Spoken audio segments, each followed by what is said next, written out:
It's now 6:01 p.m.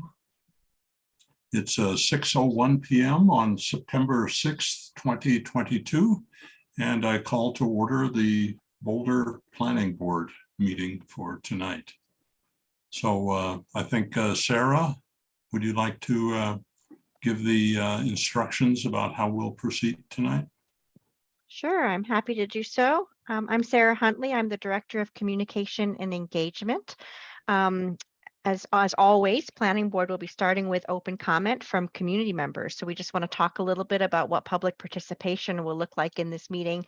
Amanda, Brenda tells me that you have the slides queued up as part of the presentation. Is that correct? I will have them up here in just one moment. Okay, great. Sorry, everybody.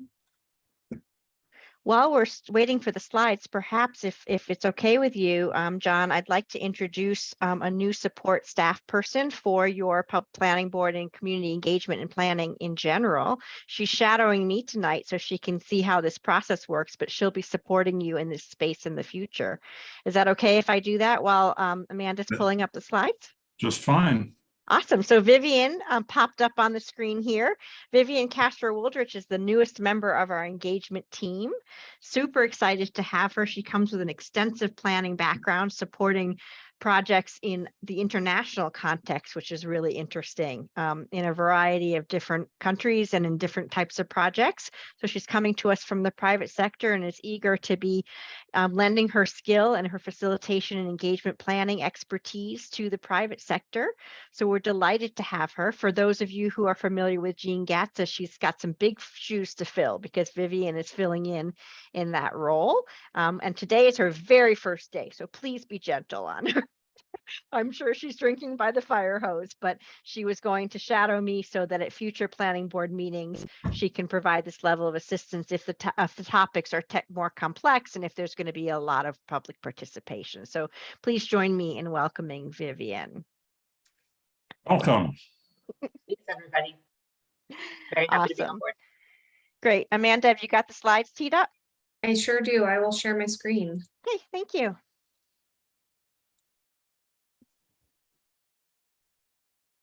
Okay, so as I mentioned, we are going to start this meeting with open comment, and then I believe there could be public participation at other points in the meeting with public hearings, depending on the agenda. And we just want our participants to know that we are really trying to lean into a vision that's been co-created by community and by city staff to create productive, meaningful, and inclusive civic conversations.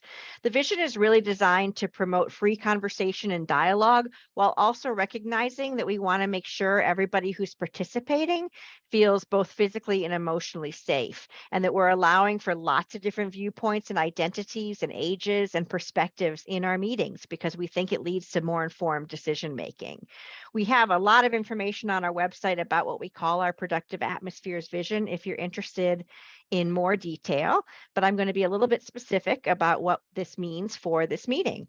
There are a number of rules of decorum that are found in the Boulder Revised Code, and we have some general guidelines, just sort of advisory in nature, to share with public participants this evening, as well as board members. This applies to staff, board members, and the community.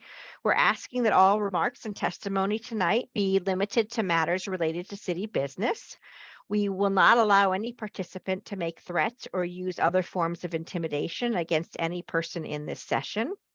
Obscenity, racial epithets, and other speech and behavior that disrupts the meeting and makes it impossible for us to continue in the moment is prohibited.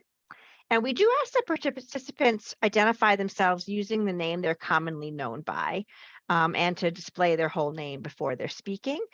Currently, we're in a webinar format, which means that participants are allowed to speak their testimony, but we will not be turning on video for community members because of security concerns in this particular platform. In order to raise your hand to speak, there was no pre-existing list for signing up for public participation. So if you're in this meeting, we welcome you at the appropriate times to raise your hand to let us know and let the chair know that you would like to give testimony. On your screen, you'll see a couple of different ways to do this. At the very bottom of your screen, you should see a horizontal menu that has 3 items. Right in the middle is something that looks like a little hand. If you click on that, that will raise your hand next to your name. You also can get to it if you have an expanded screen that shows reactions, as just shows here. If you click on that, there's also a raise hand button. There may be some people participating by phone, and we want to make sure this is as inclusive as possible. You won't be able to see these commands. So what you do is you do *9 on your telephone. And next to your phone number, it will put a little raised hand. So Chairman Gersel can let me know that you would like to be able to speak. I see somebody has already raised their hand, and I'm hoping that's in anticipation of the public hearing, which we'll get to in just a minute. We're not doing any interpretation at this meeting tonight, so there's no need for me to go over how to access different languages. Amanda, it would be helpful as host if you would turn on the live transcripts. Sometimes people who have difficulty with hearing really benefit from having those transcripts, and I don't have the access to do it. And other than that, I think we've covered the basics, and we can turn it back over to the board. Thank you. All right, we have the first item on our agenda after calling to order is public participation. And this is the time in our meeting where if anybody has remarks for the planning board, they can make it on any topic except that for which we're having a public hearing tonight, and that is the consideration of a recommendation on a petition to annex land at 6500 Arapahoe Avenue.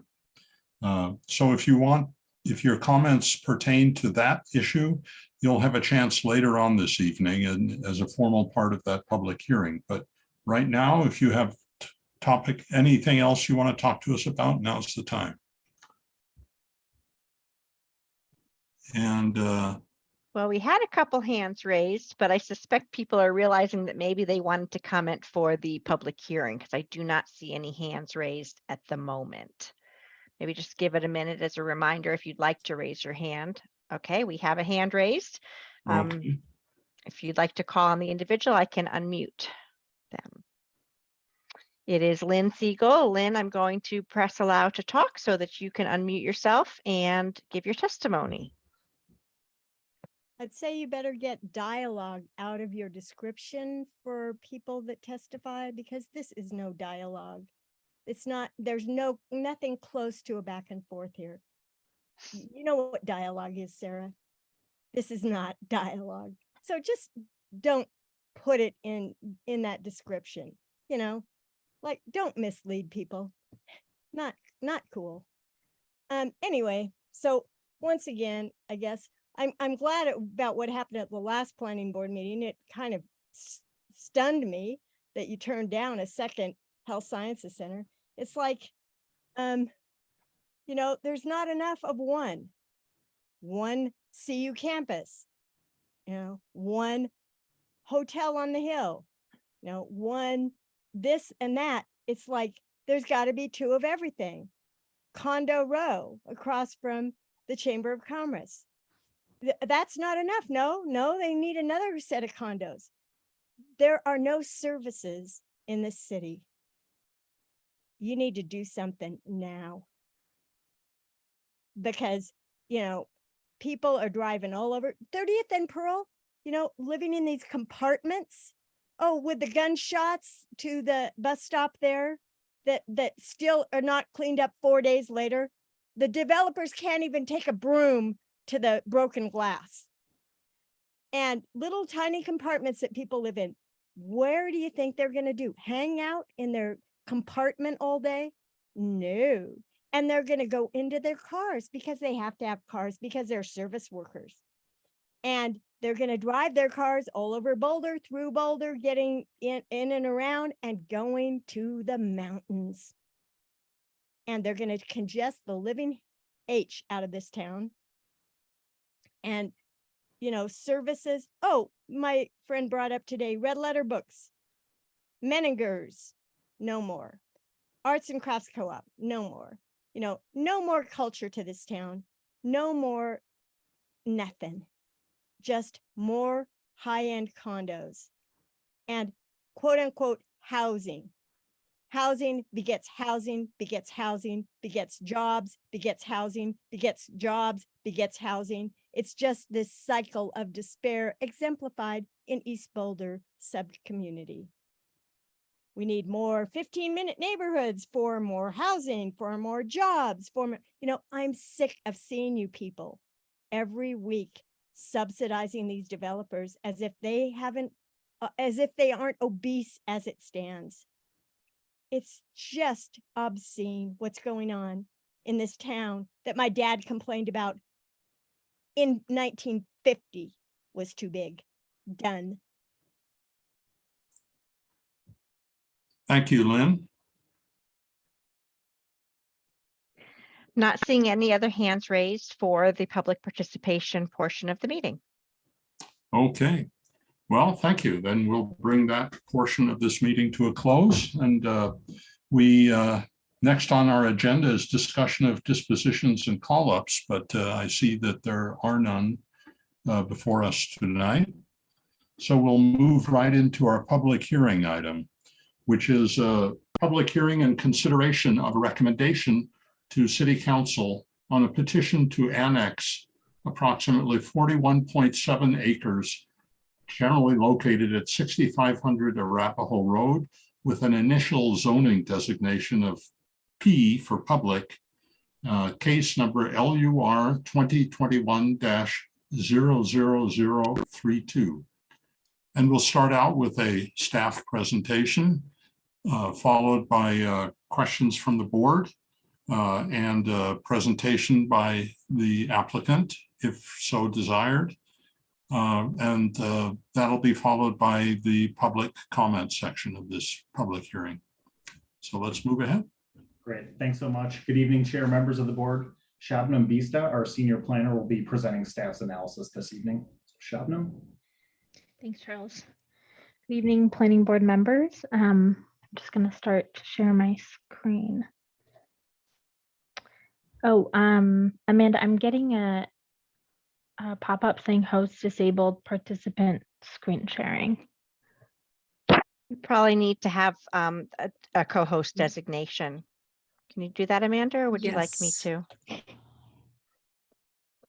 Let's see here. Hold on one second, Shabnam. Mhm. Okay. You should be able to share now. Great.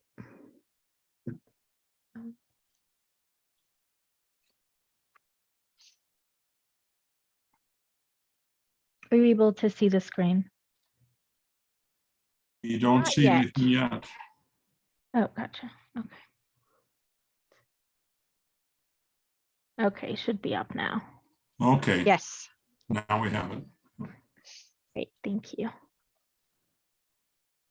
So good evening, planning board members. Tonight I'll do a brief presentation on the request for annexation of a 41.7 acre property with the initial zoning designation of P for public located at 6500 Arapahoe Road.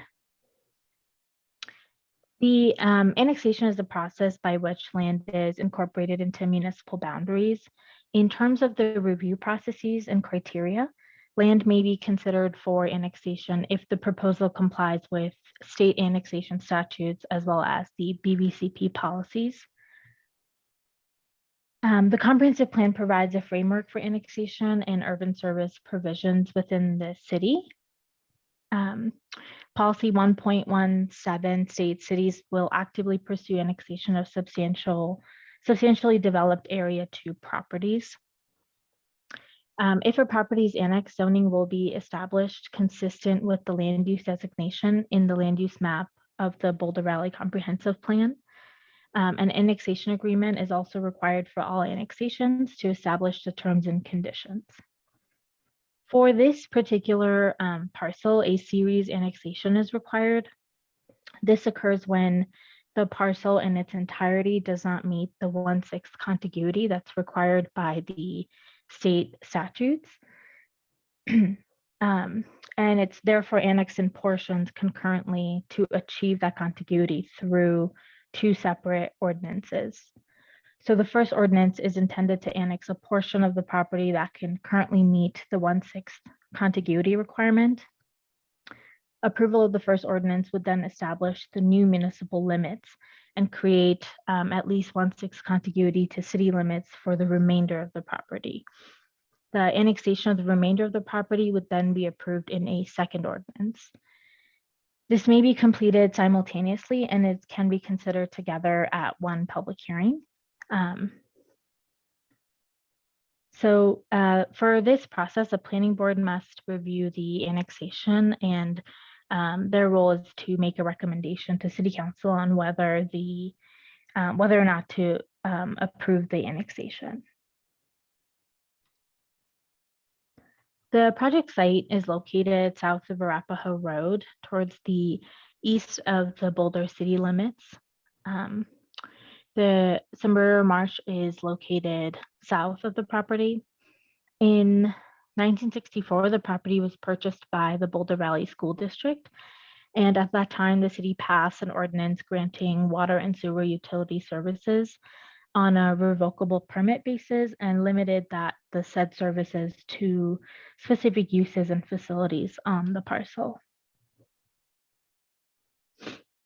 The property is currently connected to city water and sewer facilities, and the annexation will allow the expansion of those facilities to the new proposed modular factory on the site. Additionally, in 2020, a central kitchen was added on the property, expanding city services, which was also one of the triggers for this annexation. The Affordable Housing Modular Factory is in partnership between the City of Boulder, Flatirons Habitat for Humanity, and the Boulder Valley School District. So in terms of existing conditions, currently the site contains the Arapahoe Ridge campus, the Boulder Technical Education Center, BVSC offices, as well as the Thorn Nature Experience. And in terms of the BVCP plan areas, the site is located in Area 2. And Area 2 is the service area of the city where annexation can be considered. In the Boulder Valley Comprehensive Plan, the property is designated as public/semi-public. The uses anticipated include municipal and public utility services, as well as educational facilities, government offices, and a range of public and private nonprofit uses. In terms of the initial zoning, the applicant is proposing a public P zoning consistent with the existing conditions of the property. So public areas in the cities in which it's defined as areas in which public and semi-public facilities and uses are located, including without limitation, governmental and educational uses. I'll briefly go over the annexation agreement terms that can also be found as an attachment D of the packet. So in terms of the first annexation term, BVSD is recognized as a sovereign entity under state law and will not be required to comply with city zoning. This means that all new construction, remodeling, and renovation is permitted through the state and not through the city. But the city, as a service provider, does regulate the extension of city water and sewer services. Number 2 is the BVSD pays stormwater plant investment fees. Number 3, they comply with city regulations regarding floodplain regulations, as well as city outdoor lighting standards to meet to be dark sky compliant. Additionally, the agreement states that future owners of this parcel will not be considered sovereign entities and will be required to meet the city's inclusionary housing requirements for potential development. And then number 5, the Boulder Valley School District will provide land for a 10-year period to operate the Affordable Housing Modular Factory. This use is being approved within the annexation agreement, along with the Environmental Education Center as well. In terms of public comment, there was mailed notice sent out within 600 feet of the property. Excuse me. And this was written notification was mailed describing the proposed development towards the beginning of the application, which was last year. Staff did receive several public comments from neighbors to the west of the subject property regarding the operating characteristics of the proposed modular factory and construction and noise concerns. I do want to note that there are additional opportunities for the public to voice their concerns and comments regarding the annexation or the use as well. There is a campus, or there's a neighborhood meeting being held at the BVSD campus on September 29th. And then there's also the second reading of the ordinance, which is a public hearing at City Council, which is scheduled for November 17th. Staff identified 3 key issues in the memo. The first one is whether the proposal is consistent with the city's annexation and other comprehensive plan policies. The second one is whether the proposal is consistent with the state statutes. And then the third one is the initial zoning of public appropriate for the subject property. In terms of the policies, the Boulder Valley Comprehensive Plan policies, the staff finds that the proposal is consistent with the policies. The annexation will allow the expansion of city water and sewer services on the property. The site is also located in Area 2 and therefore can be considered for annexation. Additionally, there's community benefit provided in terms of school services to students and partnering with the city on creation of affordable housing as well, which complies with section, some of the policies listed under section 7 of the Boulder Valley Comprehensive Plan. In terms of the second key issue, whether the proposal meets the state statutes, in terms of the state law, the annexation petition is consistent with the statutory and constitutional requirements. The site will go through a series annexation, as I mentioned before, to meet the 1/6 contiguity requirements. Additionally, there is community interest in annexing the property, and the area is capable of being integrated into the city of Boulder. Lastly, in terms of zoning, if a property's annexed, zoning will be established consistent with the goals of the land use map and of the BVCP. As described before, the entire site is designated as public and semi-public within the Boulder Valley Comprehensive Plan, which anticipates public uses such as educational facilities, government offices, nonprofit facilities. So in this case, the only applicable zoning district with these characteristics and uses would be the public P zoning within the Boulder Revised Code. Considering that the property also already includes Boulder Valley School District campus and admin offices, staff finds that the zoning is consistent with the underlying land use designation and what's existing on the parcel. To conclude, staff findings and recommendations. Staff finds the proposed annexation to be consistent with the state statutes as well as the BVCP policies, and staff finds that the initial zoning of public is consistent and appropriate for the project site. Therefore, staff recommends that the planning board adopt the following motion that can be seen on the screen.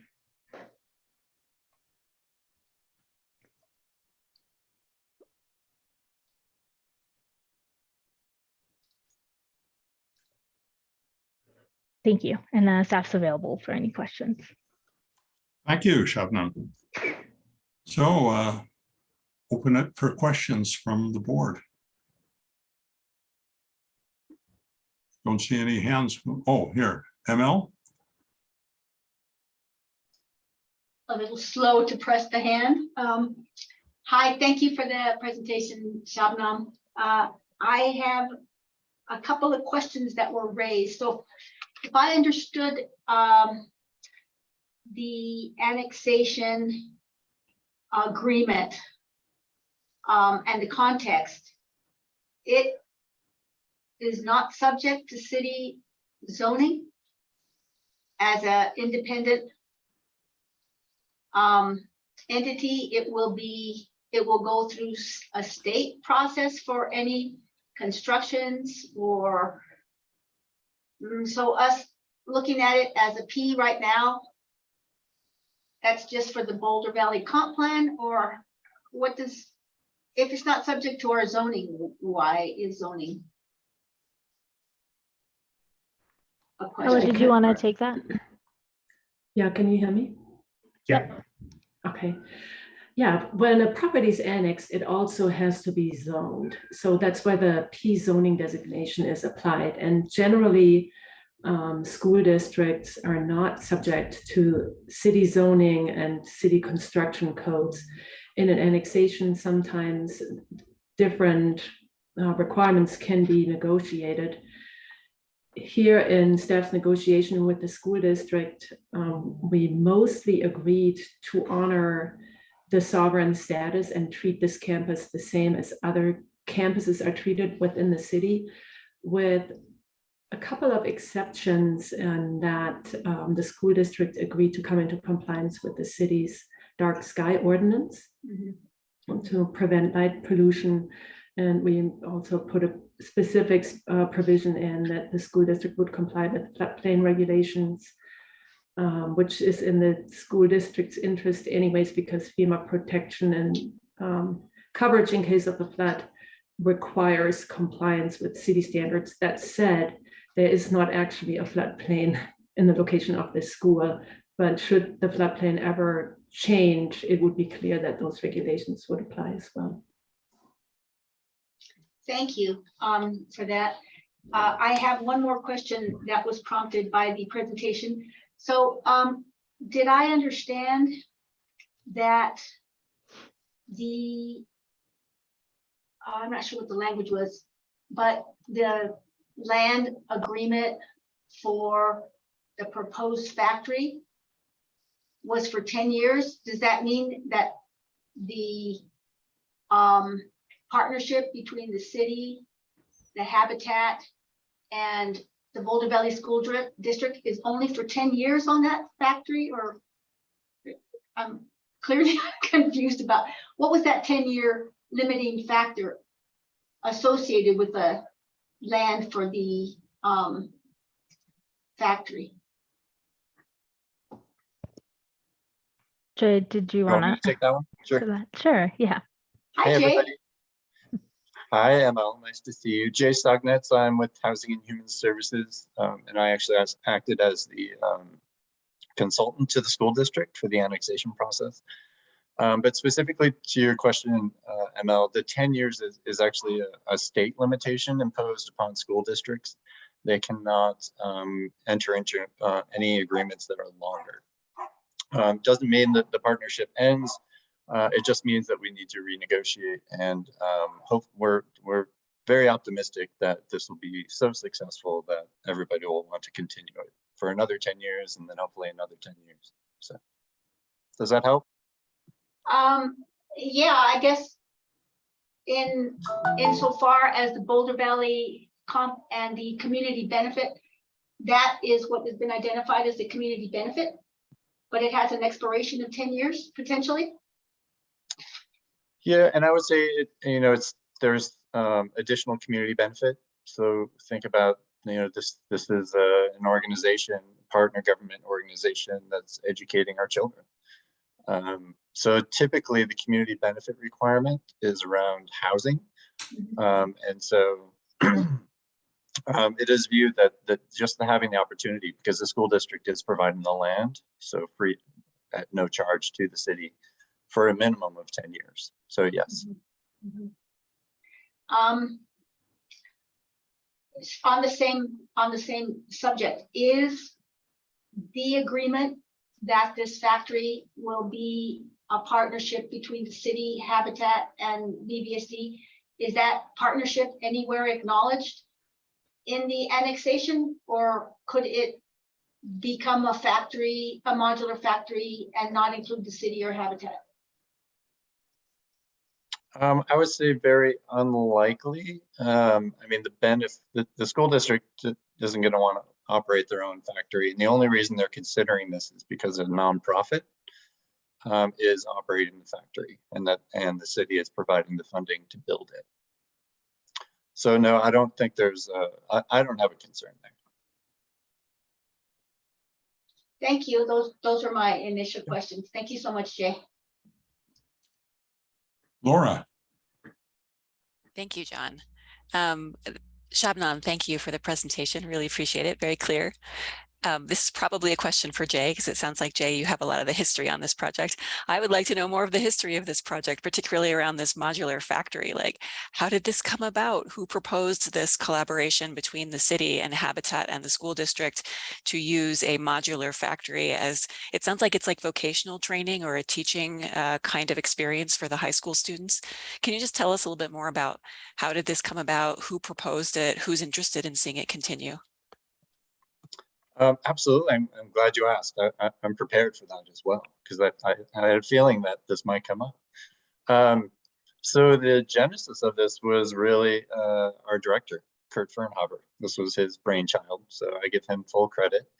But it took a lot of commitment from Habitat for Humanity as well as the school district to actually come together. So we signed a memorandum of intent about just over a year ago, outlining what our basic roles would be.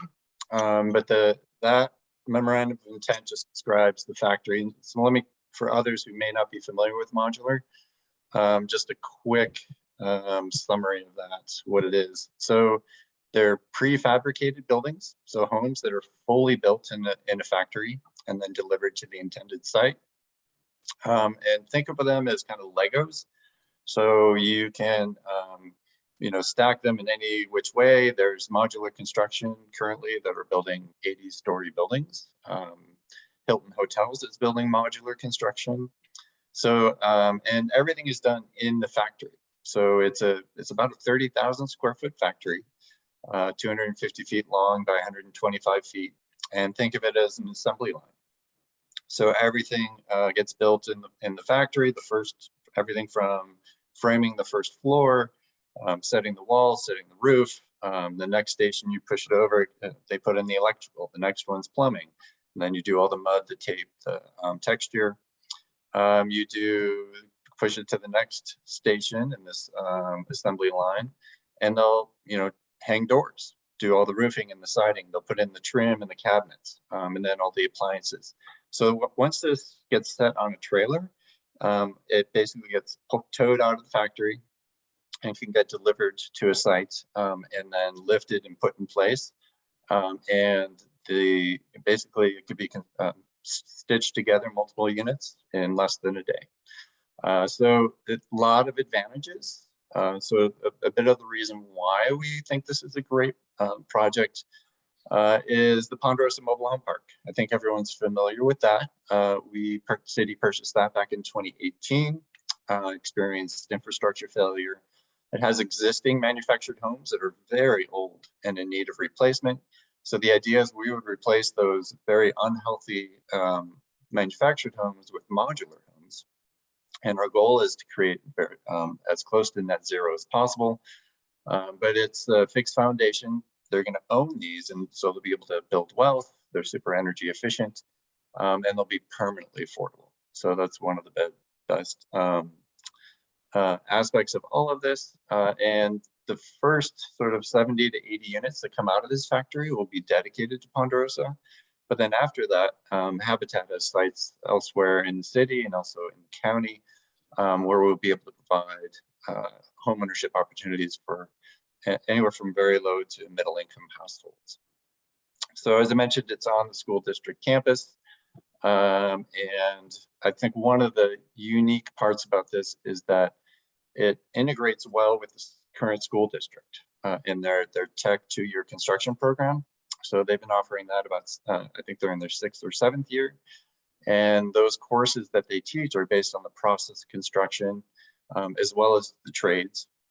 So through this partnership, those students will be able to walk 2-3 minutes to the factory and get that experience on site. Traditionally, what they would do is they would get on the students would get on a bus, travel to wherever a habitat site was, and get their experience that way. But this way, we're really, and the school district is excited because they view this as a way to expand their program and create the workforce of the future. So that's just a really quick overview, maybe more than you wanted, but if you have any other questions, happy to fill in the blanks. No, that was great, Jay. Thank you. I have just one more question. I think I heard you say that this factory is going to be nonprofit. I know it's operated by a nonprofit, Habitat, but what is the financial like? Like, is anybody making a profit off of this, or is this truly a nonprofit educational use? Yeah, well, the city is putting affordable housing funds towards it. So our interest is to ensure that what gets created is permanently affordable through deed restriction. Yeah, Habitat's model is definitely nonprofit, but no, there's no intention nor any interest in the future of making this a for-profit facility. And think of it this way: so it's a traditional Habitat build out, say in Ponderosa, where they'd be under constructing those 70 to 80 homes. It would take them probably 10 to 15 years.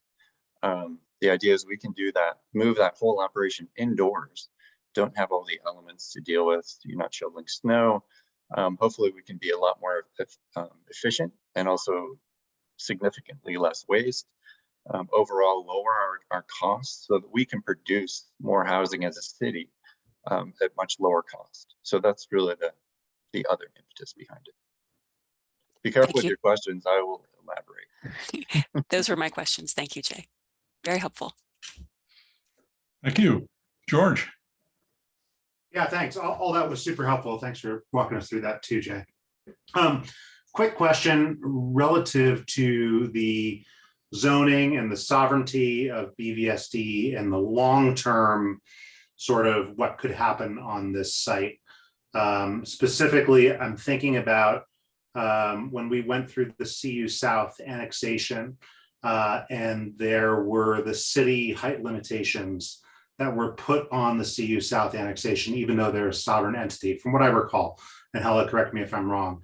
What exists here as it relates to height limitations relative to the city, or what are they permitted to build if they don't fall under the city zoning? I don't remember the details of the CU South annexation agreement in that regard, but I do remember that there were some zoning type restrictions in there that the two parties agreed to in that case. Here, there are no height restrictions or anything like that proposed as part of this agreement, so there wouldn't be a height restriction. I think the two sections that I described regarding flooding and the Lighting. The outdoor lighting ordinance, thank you, John, are the two zoning regulations that are being expressly applied.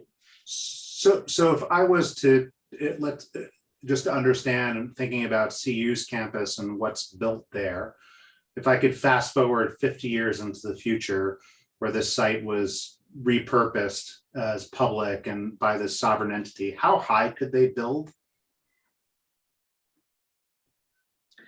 If this site was repurposed by the sovereign entity, by the school district, yeah, there would be no height limitation.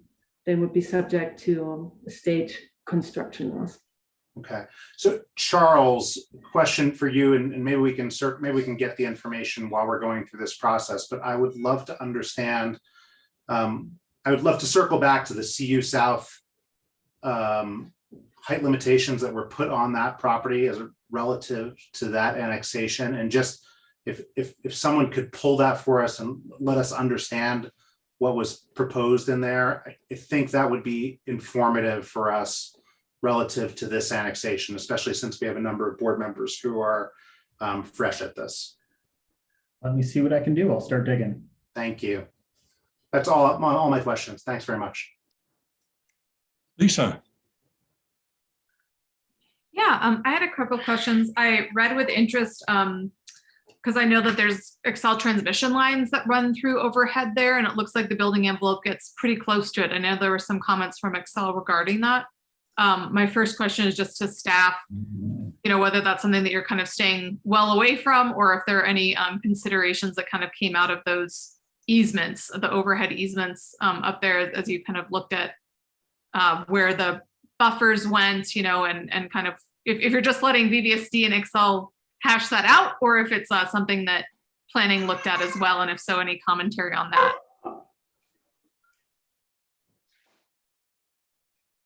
You want me to answer that? That's probably best. Yeah. from me. Thanks, Jay. So yeah, I would those Excel overhead easements were the main driver. So because of those, Excel has specific requirements as to how close you can be to those in terms of the height and width. So that was really the only place that was available on the entire district property for the factory. It also dictated the size to a certain extent. But yeah, so it was definitely a significant factor. Does that answer your? Yeah, kind of to the building envelope. And then I guess that's like another question. So as long as those transmission lines are there, which I imagine they'll be there somewhat indefinitely, although who knows what happens with power in the long term. I imagine those easements will stay in place and will continue to restrict the building envelope. Does it restrict height at all, or is it more just footprint? Think of it as sort of a three-dimensional envelope. So yeah, you can't go too high. Okay, interesting. So that's kind of a de facto height limit based on the overhead easement, and that's for the entire site, or just adjacent to the easement? I think it's adjacent to the easements. Okay. Okay. Interesting. Thank you, Jay. And then I had another question just around kind of the proposed buffer. I know there's a new wetland and the two different designations for wetland, and then also a proposed buffer for the neighborhood that to the south, Ridgely Hills, and I think maybe there's also, I don't remember if there's also a buffer toward the reserve. Is that contiguous with existing open space? Is the idea that that would be designated OSMP land, or is it just a buffer that would be required in the annexation agreement, or like how would that land be managed, or who would own it?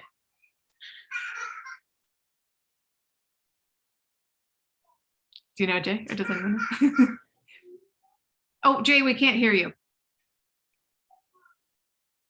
I think Shabnam is answering that question, right? Shabnam? I think I'm attempting to. Oh, great. Thank you, Shabnam. I think the buffer is, I don't know if this was your question, Lisa, but it's on the BVSD property. So it's on 6500 Arapahoe parcel. Okay, so would it be like a required, like, would that be in the annexation agreement? I guess, I'm sorry, I don't have it pulled up in front of me, but like, is that a requirement of annexation that that buffer would be there and that it would be maintained indefinitely?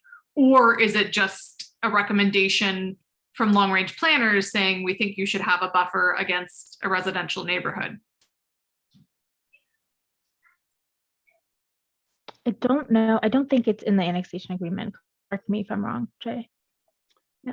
No, it's not. And, and my understanding, the wetlands were identified where existing drainage ditches are on the property. Yeah. Right. Yeah, and the buffer's on the other side of the drainage ditches. But I guess I was just wondering, what kind of protections or, if any, there are, for the buffer. Well, and Glenn Stigru is also here. Sorry, I should have introduced him a while ago. He's the district planner, and is also can be a good resource. But yeah, Glenn, I don't know, So maybe is that a good question for the applicant then, or? Well, so we're talking about the wetland designations on that map, correct? The wetland, and then there's like a buffer over toward the neighborhoods on the other side of the new wetland, on the southern side of the wetland. And then I think maybe side? Also, yeah, I'm on like not 889. I'm not aware of a proposal as part of our proposal. Are you, Jay, that we propose a specific buffer other than the wetlands that were identified, and then of course the wetlands would be, are regulated through that action. But I don't think we're proposing a specific buffer, are we, Jay? Other than what's already Yeah, there. I'm looking it up now. I'm trying to find Page that. 89-ish is where the discussion was. It was from, who was that from? No. Long range planner with the city of Boulder. Oh, those were comments from the county. Oh, the county. Oh, you're right. You're Yeah, right. Yeah. those are from- Boulder County brought it up as a comment. Okay. All right, cool. Maybe that'll be a question for the applicant, or we can talk about it in discussion, but I just think that's an interesting question. It's kind of how close can development eventually get? Cool. All right. And then I think that covers my questions for now. So thank you. Okay, I see there's more questions coming up, but I'd like to ask a couple myself before we circle around again. First of all, Jay, you mentioned at the beginning of your presentation that you're acting here as a consultant to the school district, but I know you're also an employee of the city. So am I confused about your role here? It is confusing. I would agree. No, so the intent is the school district had limited capacity, and in an effort to move the modular housing factory forward, the Housing and Human Services offered my services to the district. So we, Housing and Human Services, paid for the annexation fees. We submitted the application with the help of the district. So yeah, I do serve kind of a dual role. But technically, I am the applicant, but Glenn and the district are the owners. Does that help clear anything up? Well, while I'm sympathetic to the objective of this project, I am concerned with you sitting on two sides of the table, so to speak. So I would just like to go on record saying that I find that to be a problematic.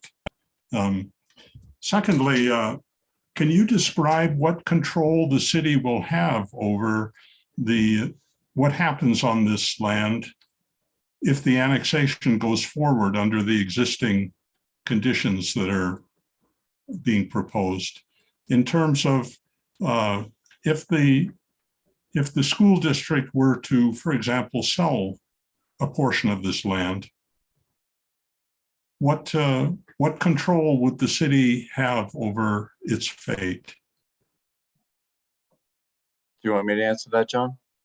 Whoever is most. Or Alec can, I guess, if you're more comfortable. Yeah, I can respond to that question.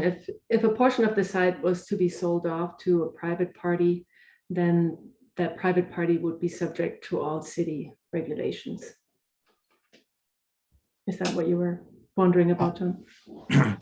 That's what I'm leading up to, a question of, say, for this factory, the modular housing factory, which is to me a somewhat unclear relationship between BVSD and Habitat and the city.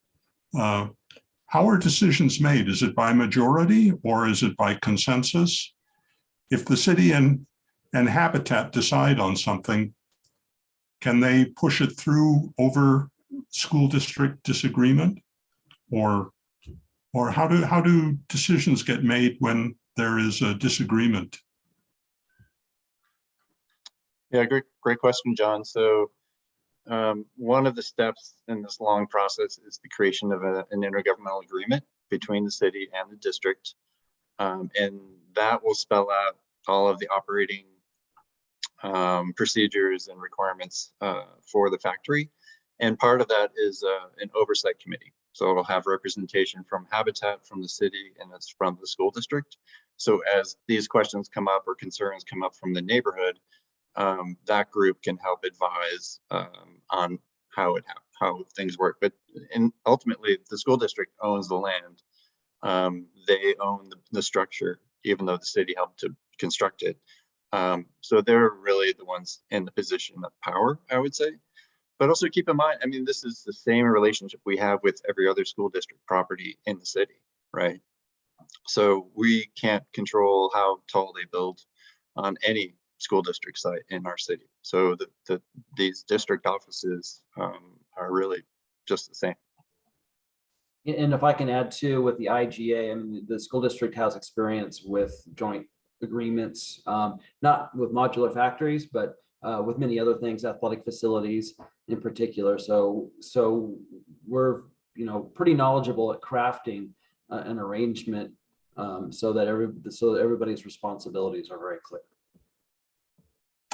Yeah, I understand there's a long history of cooperation between the school district and the city and the county and so on. But here we're trying something new, which could lead to a different kind of institution in terms of producing something that may ultimately be commercial at some stage.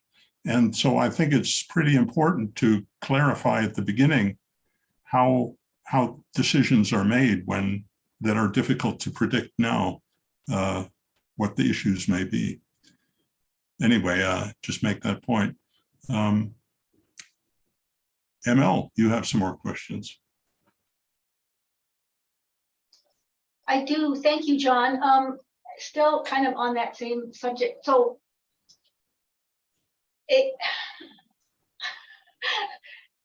clarification one more time.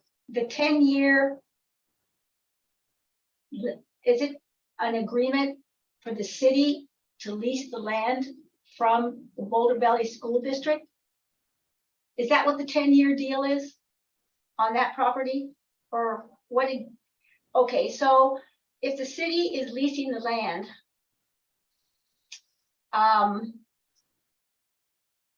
and that wouldn't put it in a position to be subject to city regulations if it's not Boulder Valley School District who's actually developing the project. It's kind of, I'm feeling like we're in a very gray area here about who's really doing this project, where the responsibility lies for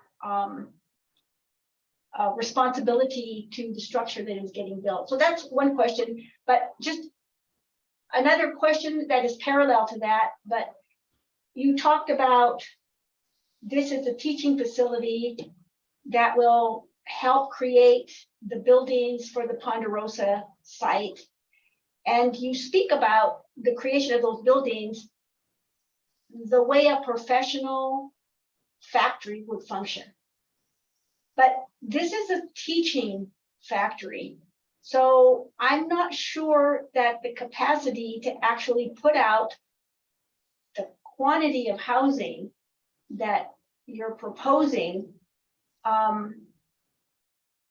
is real. I'm not sure how that would work. It sounds like the model you're talking about is more about a professional factory, when in fact, if it's a teaching situation, I don't think that they're going to be able to put out the number of houses to rebuild the Ponderosa, and as you're describing, maybe I'm not understanding how they're going to run that as a teaching facility. So those are my two questions. I'm just concerned who's really developing that site, and is it in fact going to create the community benefit of giving us significant amounts of affordable housing, given that it's on a model of a teaching facility. Nobody wants to answer. Sorry. Well, I'll give it a try. I mean, so ML, it's a good question. I mean, the city is investing a significant amount of money in this factory, right? So we're going to want to protect our interests and ensure that we get the housing that we hope to get. So we're confident that we'll be able to build the number of units, because it's not just about teaching. It's a habitat run factory, and it relies on a lot of volunteer labor. So we'll expect all of you to be at the factory volunteering to help build these units. And there might be some paid component that's different than the current habitat model.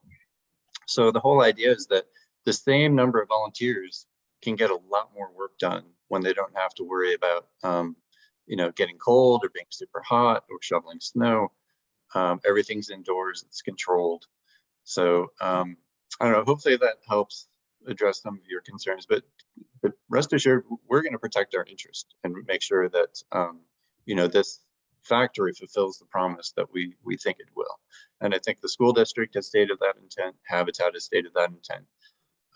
And that's about all I can say. Glenn, do you have something to add? Yeah, if I can add in too, I mean, we already have a constructions trade program that can slide very, very seamlessly into this, and it's going to be right next door to it. And we have staff and teachers that are experienced. So, we're not starting from ground zero in putting students in here. We have quite a bit of existing experience that we can bring to it as well. So the question about the city leasing the land and the city building the building and being subject to city guidelines or not, how does that work? So the permitting goes through the state, like I'll explain, right? But because the city is providing the funding, we have basically stated that we're going to build it more to city standards. So it's the factory itself, in addition to the modular units, will be as close to net zero as possible as well. So it will be definitely more expensive to build, but we think in the long run, so everything inside will be electrified. It'll be well insulated. But so I think that's an example of where we are applying city standards to the building, but ultimately it's the state's responsibility to permit the building. Thank you. I appreciate your answers. Thank you so much. Laura. Just a quick question, and I might have missed this in the packet. If so, I apologize, but is the proposed height of the building known? How tall does a modular factory have to be? 36 feet at the apex, so it's a pitched roof, and it'll be about 31 at the sides. And it'll have solar on it as well. So that'll add a couple inches. Thank you. Jay, you're breaking up. Could you repeat that, please? Sorry, Glenn can also probably answer if I'm breaking up too much. It's 36 feet at the highest point. So it's a pitched roof, and the lowest will be 31 feet. And how does that compare to the existing administrative buildings on the site nearby? Yeah, I don't have the exact heights right now. I mean, our main administrative building is about two stories, a two-story office building, but it is on the lower portion of the property. But I could try to find that information, but offhand, I don't have exact numbers of how high those are. Okay, thank you. Thank you, Glenn.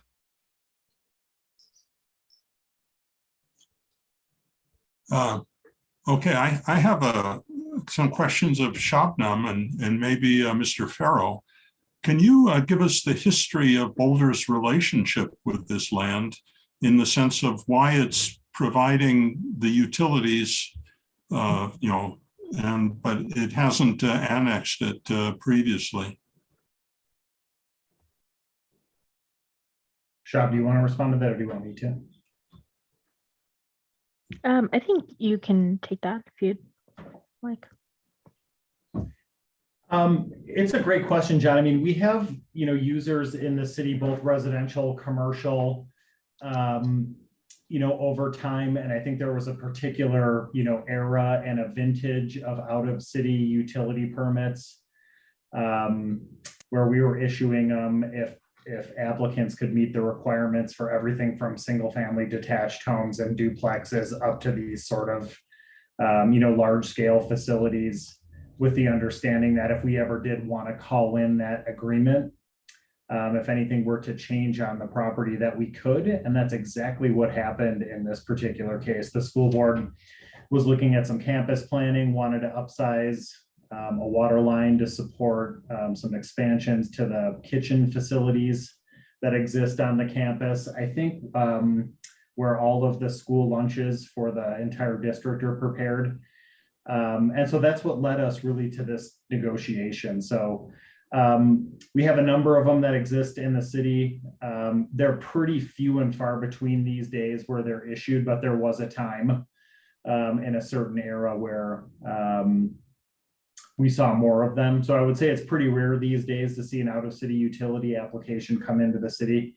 But I think the agreement is doing exactly what we needed it to do. It forced the conversation and has ultimately led us here tonight. Thank you.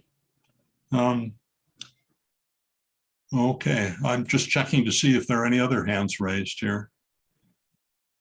Okay. I don't see any, so I think we'll move ahead to the applicant's presentation if there is one. Thanks, John. So no, the applicants don't have a presentation, but we're here to answer questions. As I mentioned, Glenn Siguru and also Susan Lithgow with Habitat for Humanity. If you want to ask her specific questions, she's also available. Okay, thanks. Are there any questions of the applicant? George? Yeah, a quick question was, in the discussions with the city regarding annexation, was there any discussion on height limitation? And does the applicant have any issue with putting a height limitation, the chartered height limitation of the city in the annexation agreement?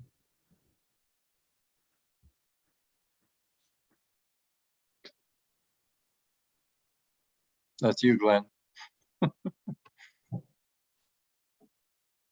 So a height limit for the entire property? Yeah, for the site. So the chartered cities, the city's chartered height limit is 55 feet, correct, Charles? Right. That's correct. It's 55 feet. And George, I was able to pull down the information you requested related to the CU South annexation. And on page 18 of the agreement, if owned by the university, all buildings on the property will be limited to a height not exceeding 55 feet. And that buildings will vary in height and articulation was the condition that was placed in the adopted agreement. Yeah, thank you. That's exactly what I was looking for. So I guess that's my direct question. Would the applicant be opposed to something similar in this agreement? I don't think BBSD would be interested in proposing any kind of height limit for the property, and it comes to our sovereignty issues. I mean, I can say that we're not even close to 55 feet. I think on any of our, we have 2 stories. It's as tall as we get. That's the administrative building, and actually the Arapahoe campus has some portions that are 2 stories as well. And I imagine, I'm trying to find those numbers right now, but I imagine those are probably closer to 40 feet. And there's certainly nothing envisioned that we're master planning the campus right now that would be approaching 55 feet. But as a general rule, without any kind of specific planning process that we're involved in, we're not going to commit to a limitation like that until we have some kind of specific proposal that we're dealing with regarding a building. Okay, that's helpful. I mean, just to be clear, the CU South has similar sovereignty issues, and they came to that conclusion even without fully planning their site because it was important to the citizens of the city and our charter. So that'll be something I'll be looking forward to. Appreciate your consideration on that. Thank you.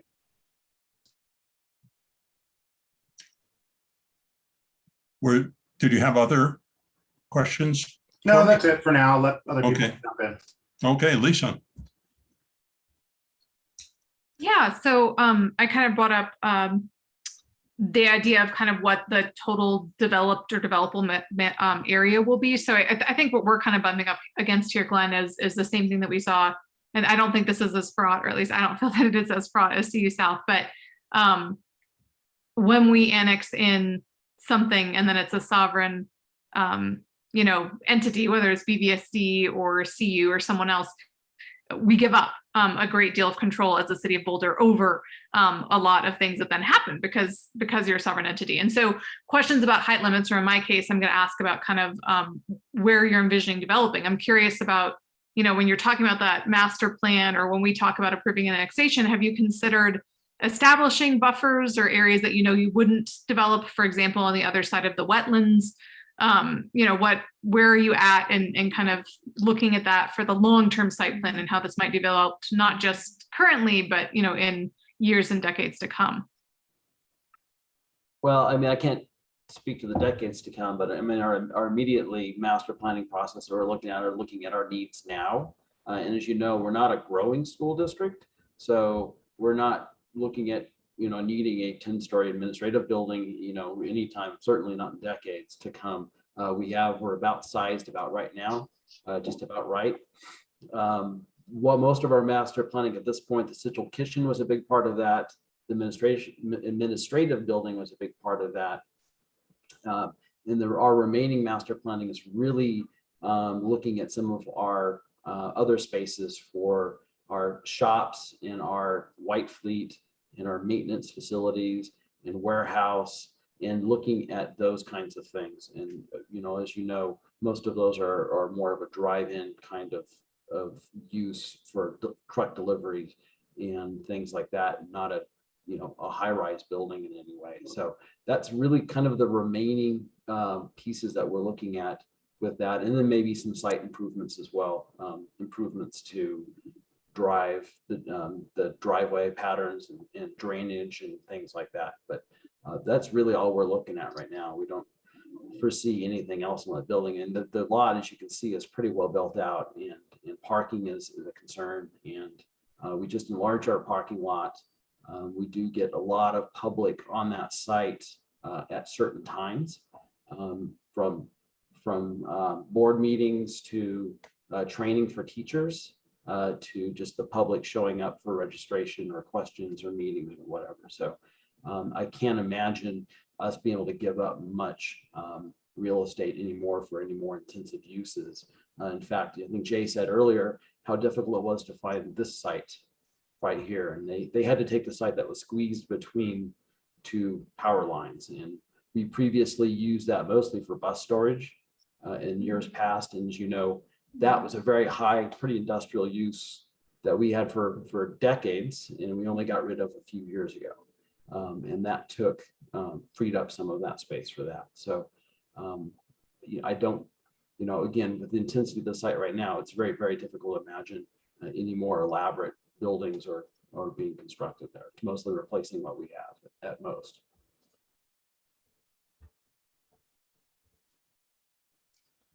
Well, I have another question, and that is, how do you expect the employment in the whole campus, including the modular housing factory, to change over the foreseeable future?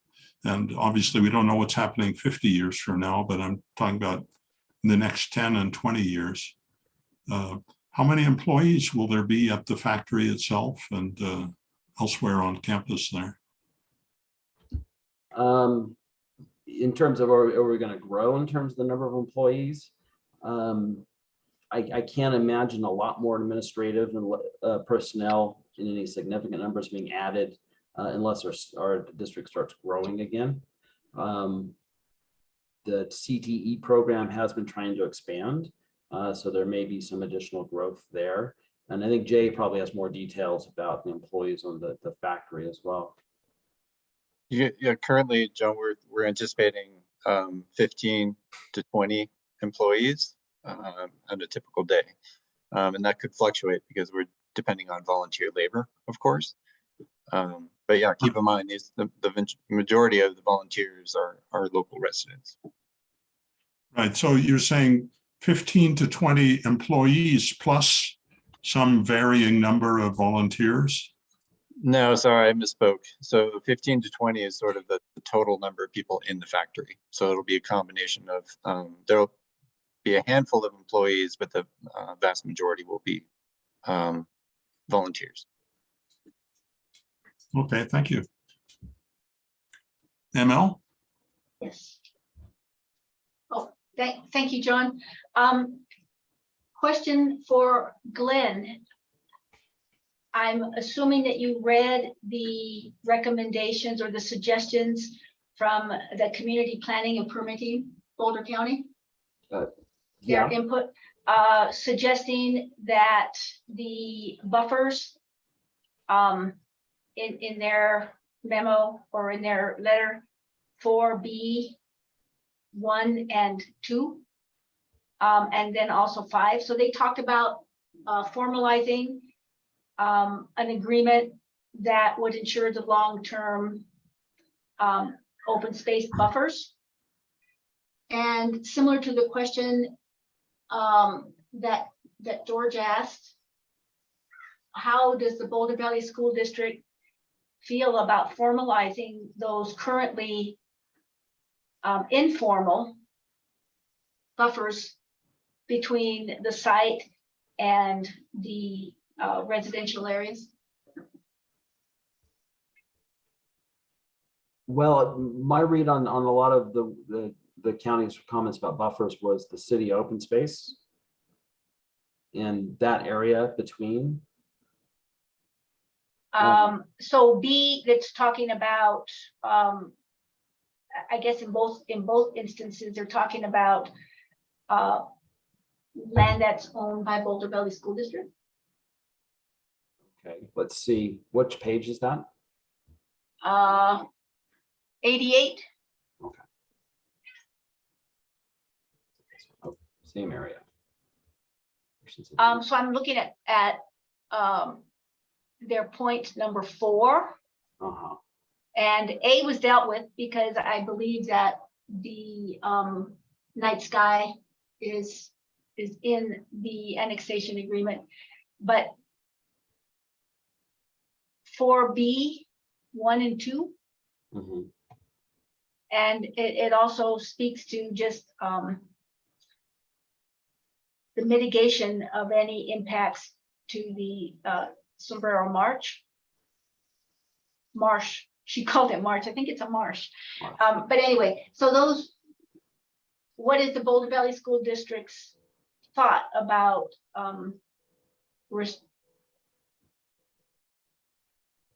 those things that are pointed out by the county?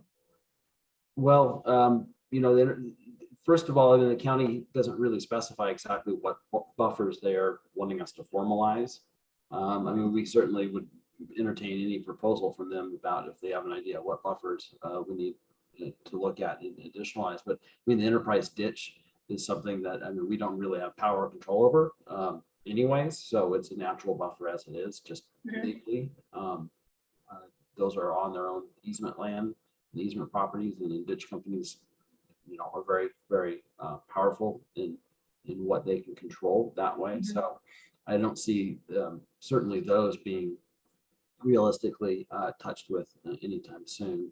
But again, we haven't seen any specific proposals from them on that.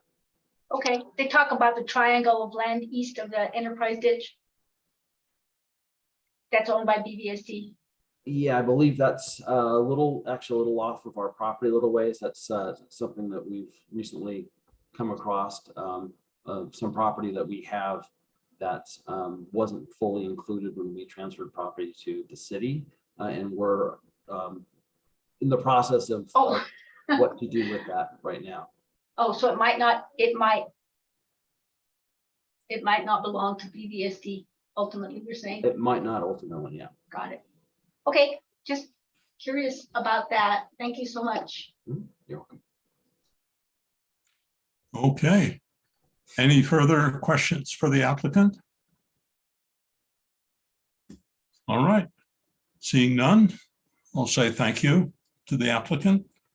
And we'll move ahead with the public hearing. Sarah, do you want to run the show here? Sure, happy to. We've got a couple of hands raised already, so let me just get to the top of the list. Okay, so the first person who was on the list lowered their hand, But I'm not sure if that means because they're anticipating I'm going to call on them or that they wish they to no longer talk. So maybe I'll just turn on Bev Krieger's audio for a minute so she can tell us if she's stepping back from testifying or if she was just anticipating that I was about to call on her. Bev, did you wish to speak this evening? You can unmute yourself and let us know. Yes, Okay. Yeah, I'm Bill Platts. Bev is my wife. Okay. We do live close by, and I'm just, one of the main things that concerns me a lot is just the increased traffic, truck traffic, car traffic. Arapahoe is already just very congested during rush hour. I can't even imagine what it's going to look like in 10 years. You're also proposing putting this near residential area, open space, wetlands.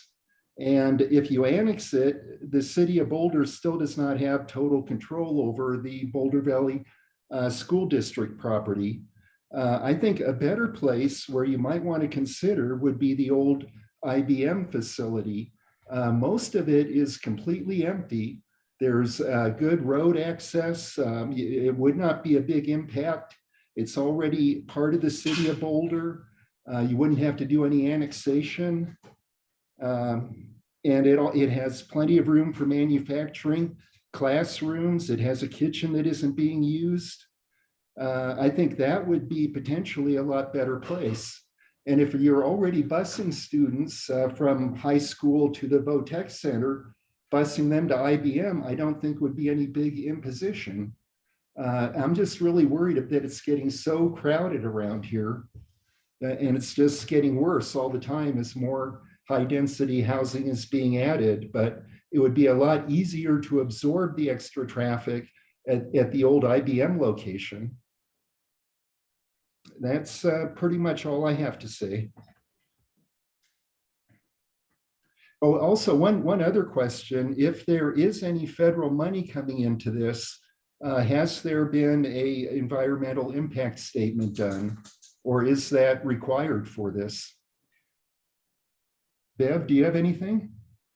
No, I just, I thought they were going to be building a fence around some of the wetlands area that have been set aside.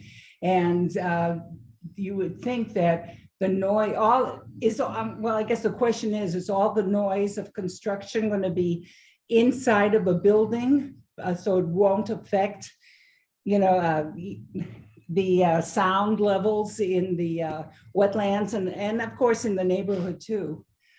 So those are my concerns. So yeah, if you could address some of those issues or give us your thoughts on it, I would appreciate it. I think that's about it.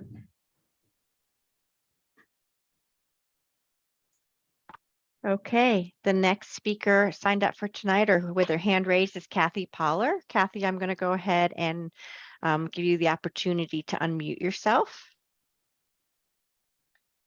Hello, I'm Kathy Paler and I'm sitting here with my husband Gary, and we've lived in the neighborhood for 32 years.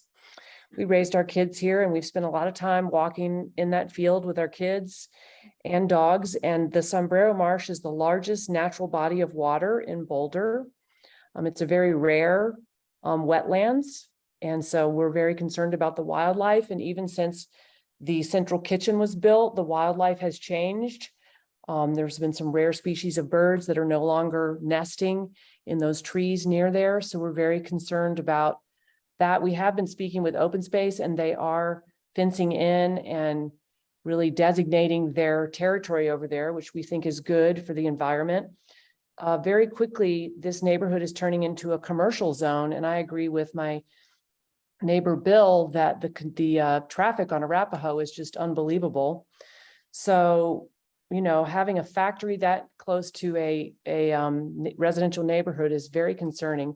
But on a different level, my son went through Boulder Valley School District as well as my daughter, and he was dyslexic.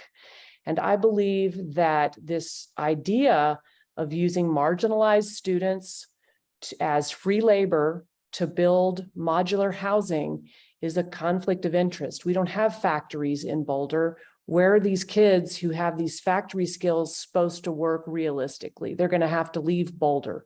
So when I think in terms of this whole project being a benefit to our community, I have to just say my son would be the first kid that would be in that factory, and he would not be that excited about it. So I have very strong feelings about that.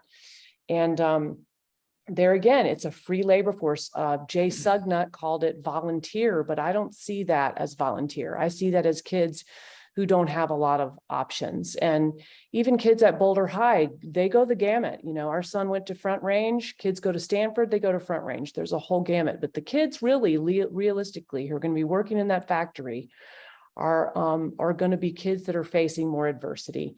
We're also concerned in terms of, is the residential neighborhood going to have a vote? I mean, it is a great partnership. This is a big partnership between Boulder Valley School District, City of Boulder, and Habitat for Humanity. I mean, who's the controlling entity? And the idea that there's no height restriction, I mean, ultimately everyone might have good intentions, but as the years go by, we'll all be gone. And what are we leaving for our children? An industrial complex this close to residential housing. There's got to be another place to put this factory if it's even a worthwhile project. So thank you so much. Oh, and dark sky, my husband just said, we really want that to be. They're not in compliance now with the dark sky. Right, the central kitchen is not in compliance now with dark sky. So thank you. why would they? Okay, next up, we have Dennis Southward.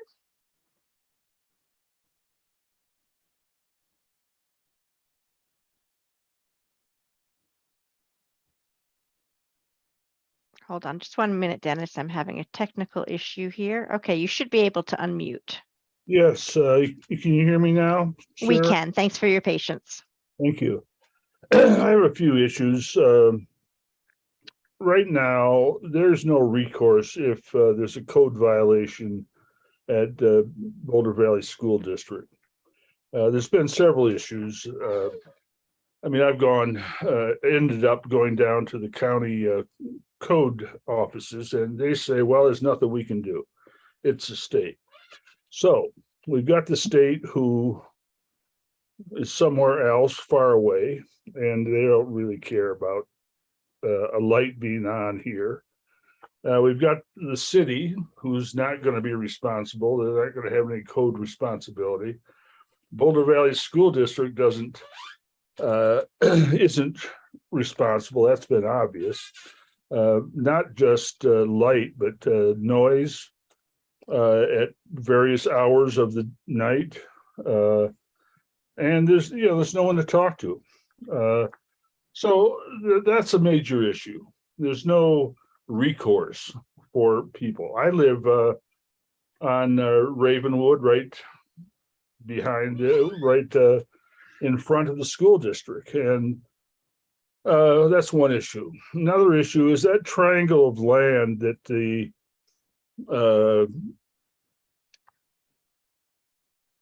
is being talked about as the buffer zone. That's not Boulder Valley School District's land, in my opinion, in our opinion. The reason that it's not included in the was not included in the city open space was that when that open space was given, when that space was given by Boulder Valley School District to the city, we contested the school district's ownership of that land because they'd never done anything with it.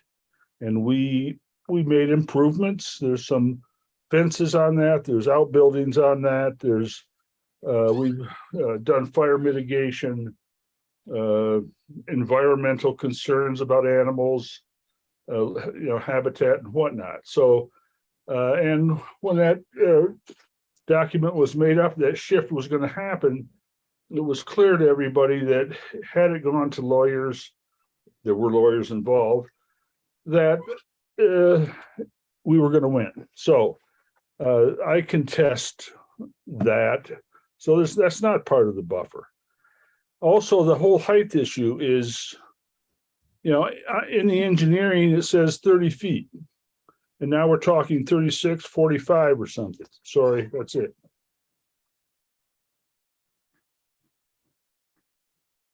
Thank you, Dennis. Next up, we have Alex Cassidy.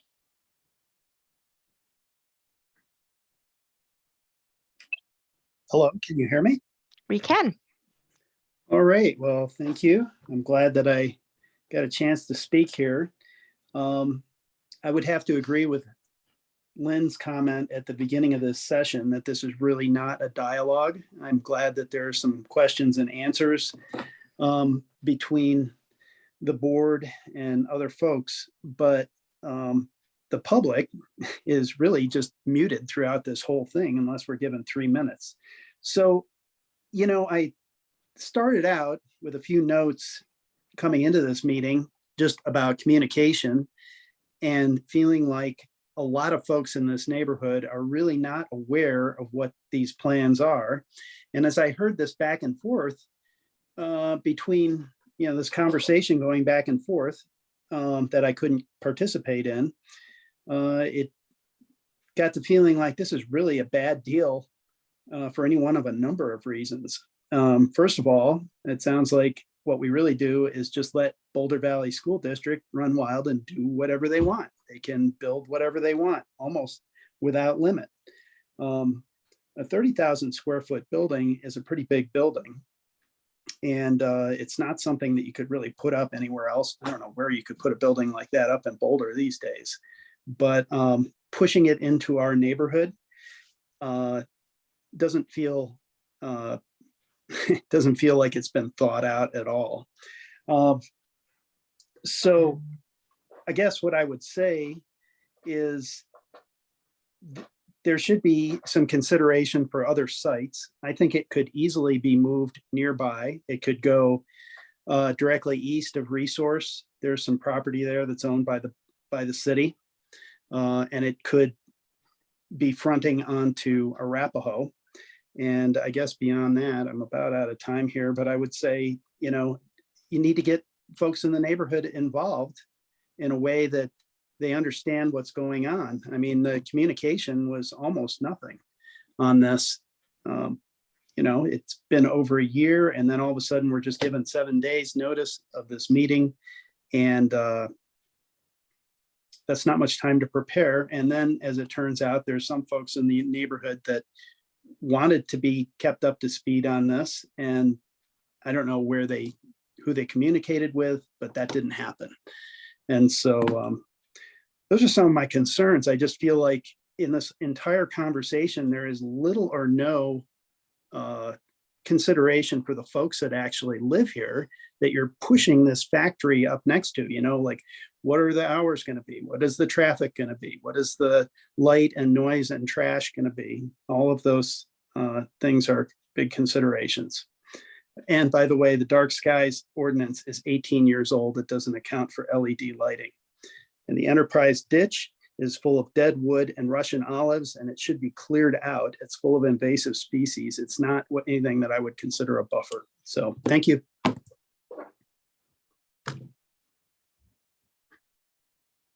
Thank you, Alex. Next, we have Connolly Erdemore. Hello, can you hear me? We can hear you. Good evening. So my name is Yanja Artimer. I'm here with my partner, Stephanie Connolly. We're actually Dennis's neighbors. And when I turn my head from our kitchen counter and look, I can see the parking lot. It may be a little farther away than 600 feet. So we didn't actually get the communication.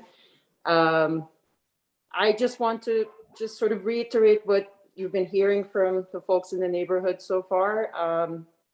This is super concerning for us. We found out about it only very recently. Noise, height,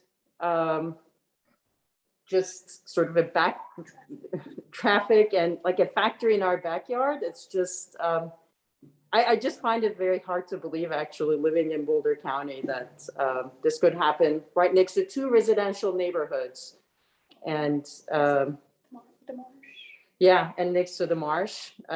So I'm not going to take the entire 3 minutes, but it's just super concerning. I would really encourage more communication and some way I think a lot of our neighbors don't know about this. And it's going to come as a huge shock to them. And I hope there is a mechanism to involve the neighborhoods. And if you haven't driven through this neighborhood, I would encourage you to do so. And you will see it's literally in our backyard. I don't know, Stephanie, you want to add anything? No, that's it. Thank you. Thank you. Next, we have Chuck Hardesty. Can you hear me? We can. Thank you very much. First of all, back to the communication. I spoke with Shabnam back in May, sent her a big email about concerns. I have heard nothing. And then all of a sudden here with the holiday, I'm up in Montana. I was on a road trip and trying to get organized for this. 1 week with a holiday weekend in between is crazy for notice for something we haven't heard anything about for a year. I am hoping and would appreciate from the board some thumbs up that they got the stuff I composed at 3 or 4 a.m. the other morning and sent on. Carl Geiler, if I have his name right, said that he would pass that on to you. I'm hoping you read it because I don't have time to read it in my remaining 2 minutes and 10 seconds. Have you guys, can I get any thumbs up that you've read this? He said you would see it and would have read it by now. I see one. So please do. Noise. This sounds like a steel drum the size of a football field, not very far from our neighborhood. We already put up with 2 years of construction of the kitchen. They were starting at 5:30, the backup beeps. I would love to have the school bus back. That was a limited time. My brother works for Habitat. He volunteers on the weekend. We could have noise there 24/7, like the nail guns we heard when we had the hailstorm. I sent a letter to Jay asking him some of these questions back in May. I've heard nothing about whether there's been any sound engineers or anything else about putting the doors away from the neighborhood, whether they can do double walls, multiple insulation. Because once this thing is up, we've got no recourse, especially given nobody has any control over the school district. It seems like there's other places like over by the new Western Disposal that are away from people and neighborhoods instead of right here, literally not very many feet at all from our houses, where we're going to be hearing this night, day, 24/7, maybe 364. They'll take the day off for Santa Claus. And certainly, once again, more notice than 1 week, especially when Shabnam is disappearing for the week. So all I'm getting is out of office notices when I'm trying to send stuff. Fortunately, Carl was able to reply to the first one, but I don't see some of the people have even got the stuff or had time to read it. So please take a look through my comments. There's some more things in there, but think about the noise. Think about page 54, which says not expand the site. And yet this is expanding uses of the site. Section C, page 54. Thank you. Okay, up next, Mary and Scott Bachman. Hi, can you hear us? We can. Hi, thank you. Yeah, we'd like to largely agree with our neighbors, putting aside these rose-tinted projections about community impact. I mean, we can already see that it's going to impact our community very negatively. And amidst all these potential controversies that are brewing, budding this factory, this large-scale construction building, putting it onto school grounds, adjacent to a neighborhood, adjacent to open space, wedged underneath high voltage power lines. It's ridiculous. I mean, this is the kind of thing you're going to see featured on 9 News in a couple of years, and not in a good way. So I totally agree with Alex and others, consider other sites for this. I mean, really, amongst all the places you could possibly put this in East Boulder or Boulder in general, it had to be right there, really. Regarding noise, we've talked about potential impacts on our community and on wildlife. What about the rest of the school? In Arapahoe Ridge High School is going to have to listen to that construction, that banging and clanging all day long throughout all their classes, the teachers and the students. Have we thought about that? I mean, all these other secondary impacts, just this whole idea seems quite ill-conceived. Hi, and this is Mary, Scott's wife. I wanted to also just bring a couple things with regards to the noise pollution, is that we would like to ask that the city or Boulder Valley School District or Habitat for Humanity actually do a actual recording of noise pollution, because as our neighbors have spoken up, we are fairly new neighbors here, but the noise carries, and it is anything from snow plows in the wintertime to school buses to Western Disposal, EcoCycle, other entities, as well as Excel, and it's a ton of noise, plus the congestion on Arapahoe. Our main access is Westview for most of us here on Meadowlark or Ravenwood, other than going from Baseline, which adds an additional amount of time. We have middle school there, so we have to avoid those hours. For many of us who are still commuting, we have to decide which side. We have an inner lane on Arapahoe where people speed up coming down if they see us waiting at the stop sign or speeding up the hill. And those are all commuters that are coming in or out, perhaps some of you as well. And when we come into the middle lane, we get honked at, flipped off, or they come up so close to us that they're rear-ending us almost. And so that congestion of having huge trucks hauling one day built modular homes in one way, it's that hasn't been thought through. So thank you. Okay, we have two more speakers. Tanya Kumalat. You should be able to unmute. Hi there, can you hear me? We sure can. Great. Hi, this is Tanya. I live in one of the properties that's mentioned on page 89, section 2 in there. And, I was just kind of wanting to hear more about why that buffer needs to be included in this annexation, and, what really would become of that strip of land if it was property. Right now, my house has the smallest portion on the land, and I actually just didn't even know until one of my neighbors came by and told me that it was even mentioned here. And I had thought my property went all the way to the drainage ditch, not just stopping at my fence. I actually don't even know if my fence would be asked to be taken down or something like that, if that portion of land was annexed and everything. And, also listening in through this meeting, I'm really curious. I know I received a communication about it, but about the fencing of the marsh area. And we as neighbors, well, we did receive communication about it. It was very vague as to where the fencing would be, and no maps given or anything. And I'm just curious as to how that strip of property right behind my house might play into that as well. And, finally, I just wanted to echo some of the concerns of the increased traffic to the area. We have a lot of problems on Ravenwood with people using it as a speedway, especially as they cut through our neighborhood. And I know there's significant concerns, even more than ours, on Westview, as people will use that as a cut through between Baseline and Arapahoe. The posted speed limit in our neighborhood is 25 miles an hour. Most other county roads, it's 20.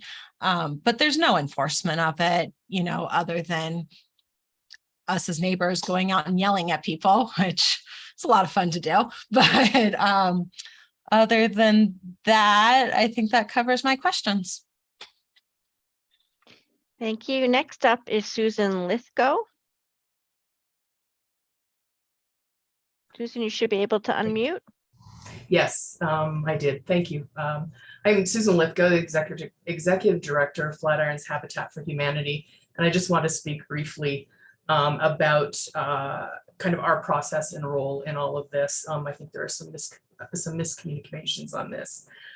We are a licensed commercial general contractor in the city of Boulder. We build high quality housing using a volunteer construction-based model. We also use professional licensed subcontractors for the work that is required to be done that way. We have worked closely with a highly reputable modular factory consultant with the city on all of this in designing the process by which we will build houses. We anticipate producing one house every 6 weeks. So the truck traffic in and out to this facility is actually going to be fairly minimal. The building itself is designed to be being built on an existing parking lot. There is sufficient parking already existing for the volunteers we anticipate having on site. The consultant will provide 4 months on-site training, teaching us to run this and build things professionally in this factory. It will be a professionally run modular factory subject to inspection and certification by the state of Colorado. There will be very little noise outside the building itself, and the doors are being positioned such to minimize noise as much as possible to the neighborhoods. We are adapting our volunteer construction model.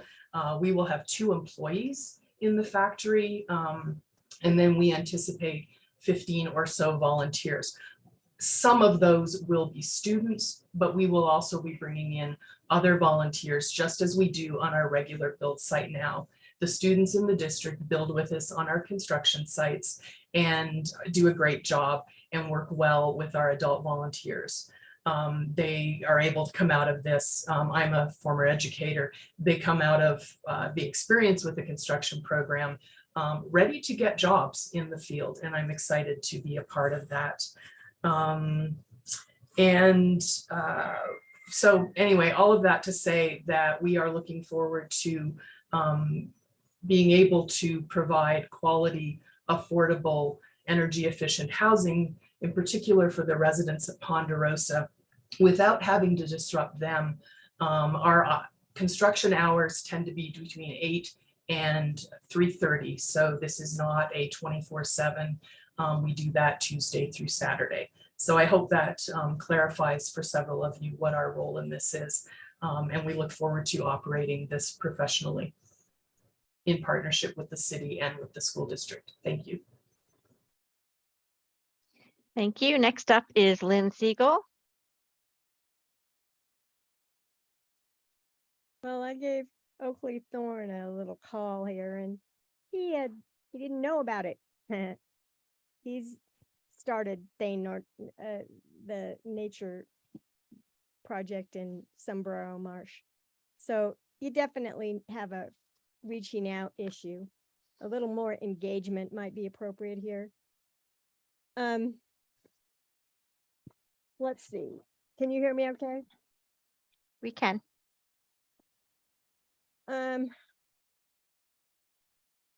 I heard there was some nesting issue with some birds there. I'm sure Oak would have a big problem with that. And he said he's had trouble in coordination with the school district.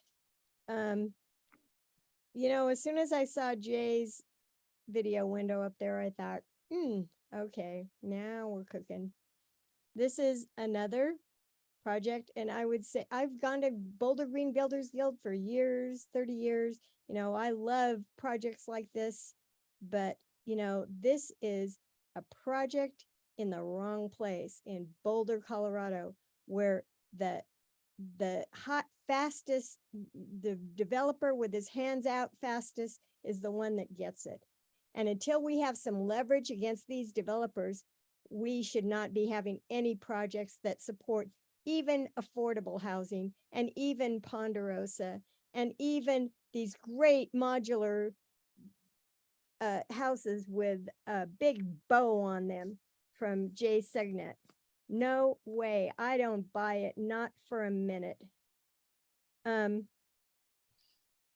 Arapahoe, the development going east and west on Arapahoe is just outrageous. Waterview, you know, already there. And all the congestion along Arapahoe. People made some other suggestions for this kind of a project. But, you know, this is, once again, folks, this is your opportunity to really stick it to the city, you know, the developers. You as a city and the planning board can stick it to the developers for leverage on a project like this. And I don't see it. The height limit's not going to change. You know, this is an annexation. This is a big deal. Big deal. And I wouldn't buy it. Hook, line, and sinker, no way. Much as I love modular housing, no way. You got to do a lot more for me with this community about making the wealth equal in this community, because it's not now and it's going the wrong direction. And we've got big problems in the future. So a big fat no. Okay, John, I have one other hand raised. It's for participants who have already spoken for 3 minutes on this topic. I think the practice generally is to give people one time at the mic, but as chair, I am asking you how you would like me to handle that. Oh, you're muted, I'm afraid. Sorry, I've got some noisy dogs here. And you just had 2 more people who have already spoken put their hands up. So if we're going to allow it for one, we're probably going to have to allow it for others. You also have somebody who put their hand up who has not yet spoken. We'll take the one who's not yet spoken, and the other one with 2 names on it, the person who hasn't spoken can speak, but that's it then. Okay, my recollection is they both spoke, but I'll leave it to them if there's one who didn't speak to be able to speak. So I'm going to queue up the person who has not yet spoken, who is making Cowles. Macon, you should be able to unmute. Good evening, Planning Board. So I've heard the testimony as you have tonight from neighbors who are immediately adjacent to this project. And they're complaining about this project and want it to be moved elsewhere in our community. Let me just say that not only in Boulder, but across the country, we have the same type of opposition to affordable housing and to the instrumentalities like this manufacturing facility, which can make affordable housing less expensive for the people who buy them. And these are for sale homes. This is something that we've been looking for in Boulder, less expensive for sale homes. But you know, within just recent times, I mean, within the last week or two, there was an article in the Washington Post, how NIMBYism chokes off affordable housing, even in big sky country in Montana. And then 2 days ago in the New York Times, a story that was called Town After Town, Residents Are Fighting Affordable Housing in Connecticut. The litany of things that adjacent residents come up with to protect and looking at these neighbors, they are in a rural large lot subdivision adjacent to Boulder Valley School District. And they've had a host of industry for years out there, because this is across the street, across Arapahoe, from the Excel facility, which used to run 4 jet generators out there to supply power to the rest of the city. But I want to speak about the 500 children in Boulder Valley Public School System who are homeless, who are couch surfing with their single moms or single dads for places to stay while they try to study in our school district. That the Ponderosa development that the city acquired and is replacing the old homes with homes that would be manufactured in this facility. This is really important. These are people at the lowest end of our economic spectrum. And if we can save money by making houses in this environment over at Boulder Valley School District land, we should do it. And we've got to put in perspective the litany of traffic and height. Somebody suggested an EIS should be done, that there's no code enforcement. This is a project pushing into our neighborhood, that there's going to be too much noise. I'm sorry, we're talking about just getting places to live for children and their parents. And I hope you'll take a long look at this. Thank you. Okay, so Mary and Scott Bachman, I'm going to unmute you. If one of you has not already provided testimony, it sounds like the chair will allow you to speak at this point in time. Thank you. This is Mary, and I did get to speak for 15 second or a short bit. So I wanted to just add really quickly, we are at 1241 Meadowlark, and that is our bit of the triangle on page 89 that Dennis, as well as Yancha and Stephanie and Tanya, who are all in that buffer area. I wanted to just reiterate also that with the recent fires that we had, the Marshall fires, if that becomes the city's and it becomes open space, as Dennis mentioned, we have done a lot of fire litigation on there, meaning mowing and maintaining it. And we just want you to be aware that these things happen. And we had a huge experience with Marshall Fire. The winds here do get very gustly. And I know why Excel doesn't want them to be under the cables, because those cables can, rip out. The gusts of winds are very, very strong here. So I just wanted to mention that as well as a new owner here. So I apologize for taking over again. Thank you. Okay, as I mentioned, several other folks who are individuals who have already spoken have raised their hand again. But John, based on your direction, I think I'm going to suggest that you close open comment and go to discussion by the board. Okay, well, thank you for managing that. We now close the public comment portion of this hearing. And I think we'll take a 10-minute break.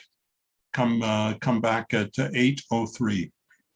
And John, when we do, would we be giving staff and or the applicant a chance to respond to anything they heard in public comment? Yes. Okay, thank you. So if staff and or the applicant want to think about what they might want to say.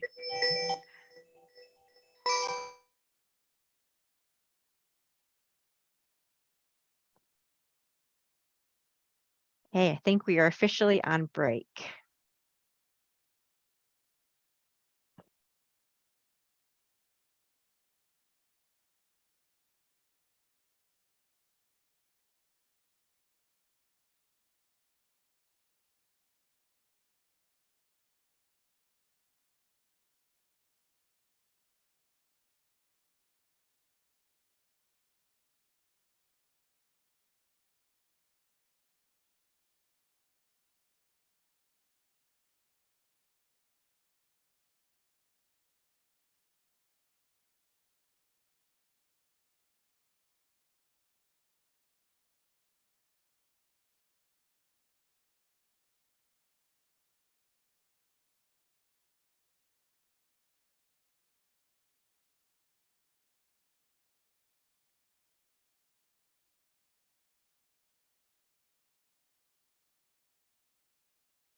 Okay. I think we're all back.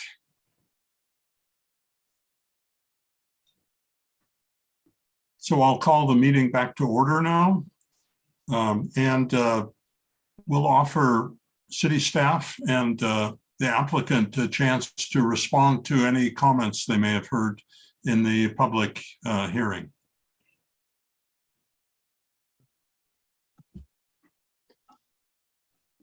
Well, I'll kick it off and then, or Charles, sorry. No, I was just going to say, I don't think we have anything from staff.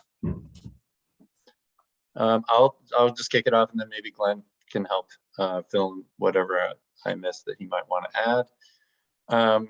So yeah, we appreciate everybody's concerns about the factory and yeah, while we may not have communicated as well as we could have, the information that Chuck and Gary shared with us earlier this year actually has been extremely helpful. So we have taken your concerns to heart in terms of the design, and we look forward to sharing the specifics with you on September 29th. So as Shabnam talked about, there's a public meeting. We'd always intended to do that to basically be able to share the designs that we have to date and talk more about sort of why we chose that location, talk more about the history. And keep in mind, this is a long process. So this is the very first step. The city council does not even consider this at a public hearing until November. So there's still lots of time before this is finalized. And and just in terms of noise, I think we are very cognizant of the potential impacts of the factory on the wetlands and also the neighbors.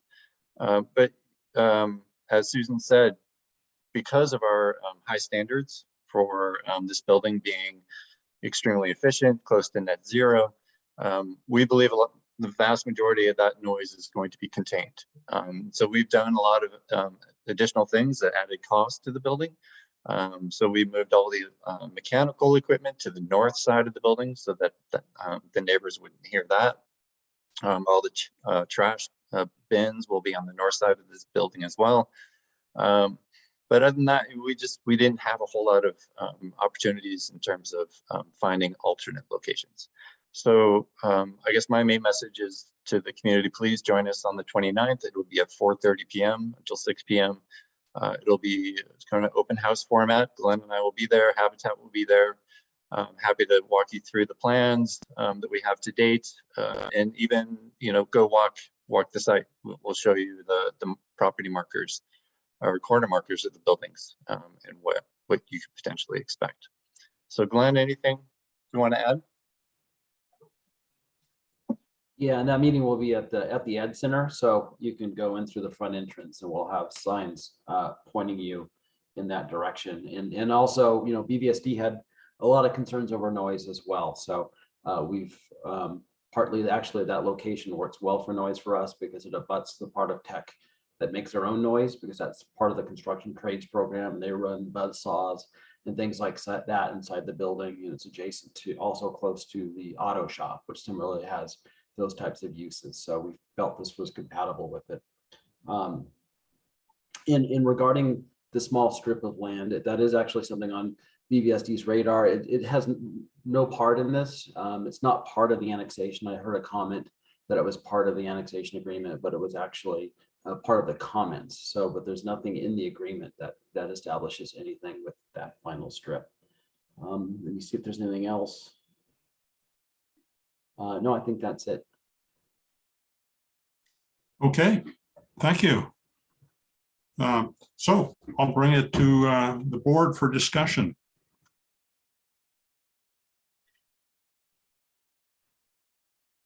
Laura.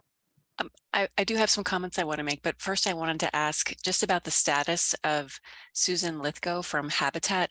Is she considered to be a member of the public tonight, or is she considered to be part of the applicant team since she's from Habitat for Humanity? Because if she is part of the applicant team, I'd like to give her more time to respond if she would like, since she represents the project. Well, in fact, she's not part of the applicant team.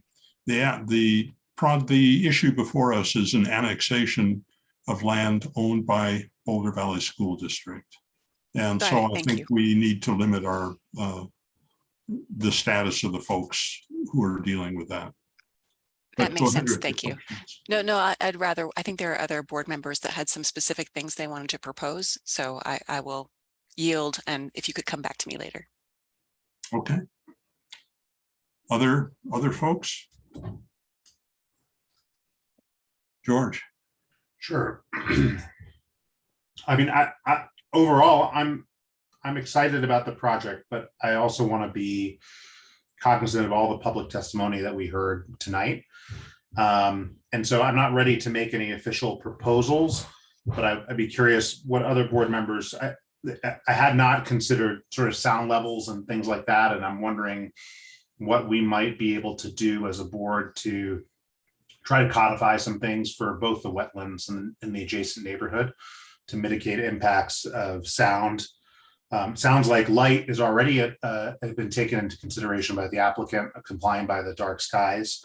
And then further, I do have one specific proposal, which is to put in what was interesting is the applicant voiced very clearly that they have no intent to go anywhere near that 55-foot height limit currently. However, once this is annexed, it's out of the city's control, and further development iterations, something could happen. And so I'd recommend putting very similar language to what was ultimately put in and negotiated with CU South, which is also a sovereign entity and had no problem agreeing to that, in consideration to public concerns. So, and then the last thing is, along with sound and light, is other environmental concerns around the wetlands. I'd just be curious to what other board members thought.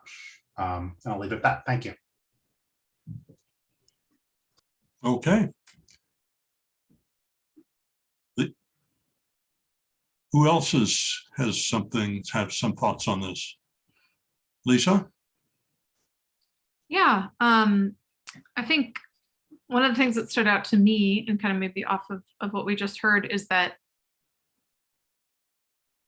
and I don't want to put words in anyone's mouth, but based on what I heard kind of from BVSD presentation, the sense I took away from that was that there's like, well, but that's not going to be an issue. Like, we're not going to go higher than this. Like, of course, we're going to put a buffer there. Like, we're not going to use it this way.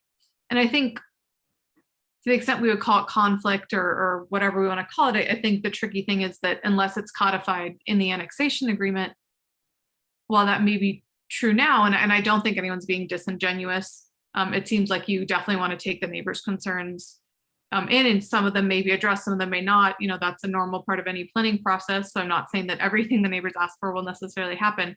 But part of the challenge for me as a member of planning board as I look at this annexation, whether it's this phase or the next, is that if we don't codify it in the agreement, even if it's absolutely true that there's no intent on the part of BVSD currently, or a twinkle in anyone's eye of it being sometime in the future, we see all of that in the future. And that's hard for me to feel like I'm doing my duty as a board member, you know, if I just sign off on that and we don't spell some of that out. So I guess what I would say to the applicant and to BVSD is that personally, I'd like to hear more about some things about, like, you know, traffic and noise and all of those I think are valid concerns. But by and large, I think the annexation looks generally appropriate. I think the uses, I'm not overly concerned about the uses. I want to understand them better and make sure we have a good public process and take that into consideration.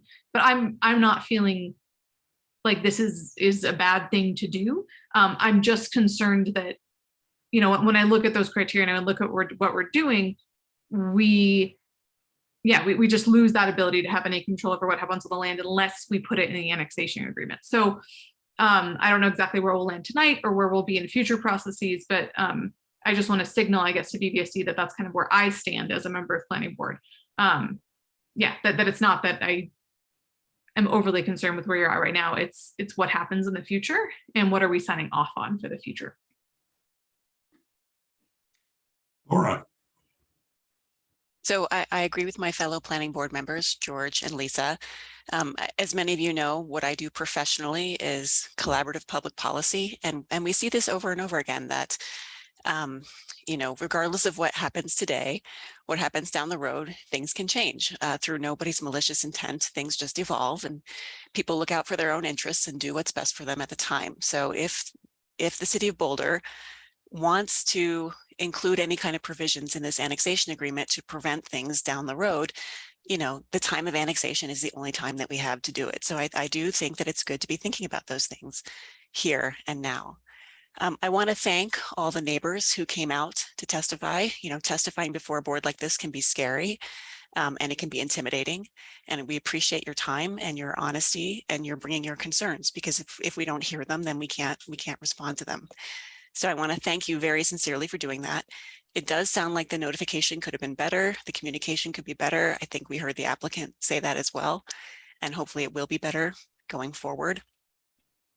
One thing that comes to my mind, and this is not the only thing I want to talk about, but I don't know if anybody here from the city team or on the planning board has experience with the Together project. At the time, it was called Attention Homes, and they had like a good neighbor agreement, and they had a neighbor committee that seemed to work well for that project. And I think Sarah Silver might even have been part of that, if I'm remembering correctly. So I'm sorry she's not here tonight, but I'm wondering if that could be a good model for communication going forward in terms of creating a good neighbor committee and a good neighbor agreement for this particular project, because I do hear the concerns of the neighbors.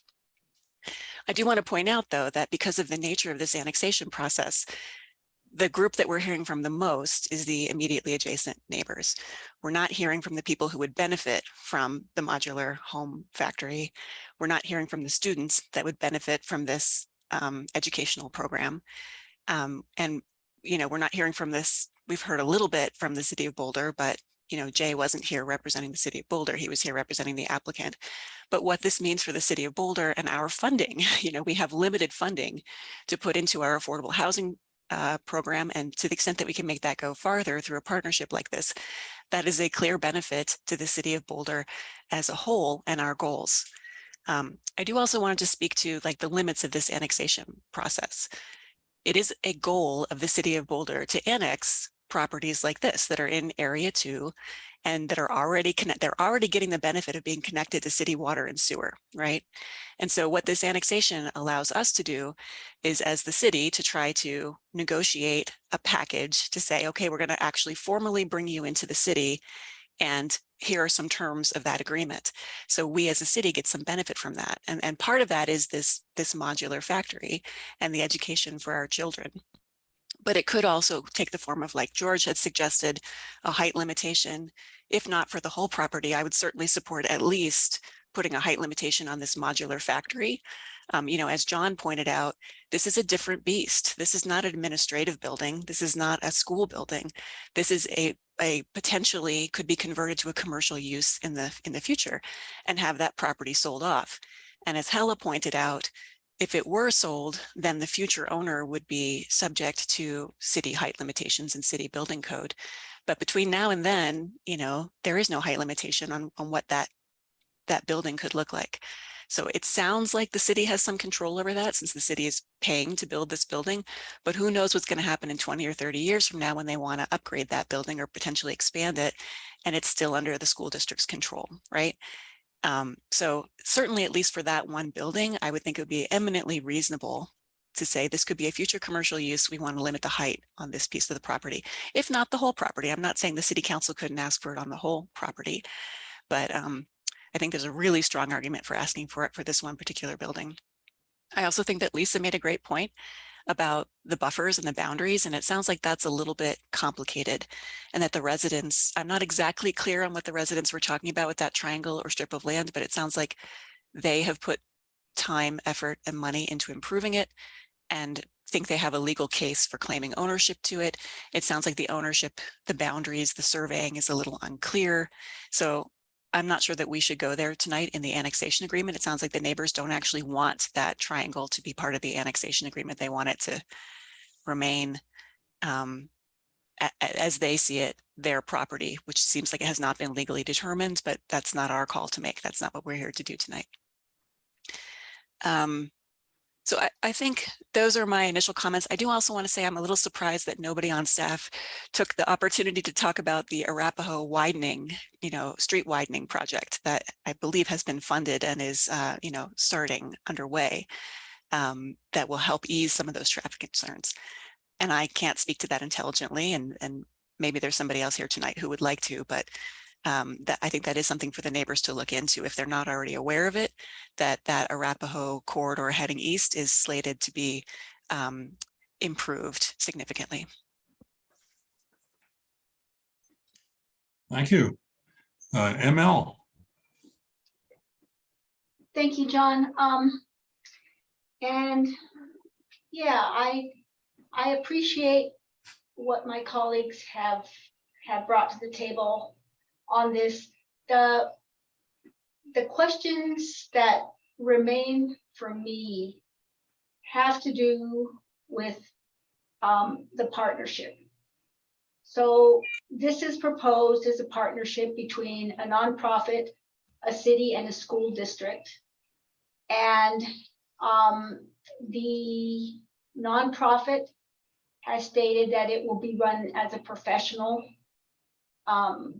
factory, and that there will be a house produced every 6 weeks. That's about 8 houses a year.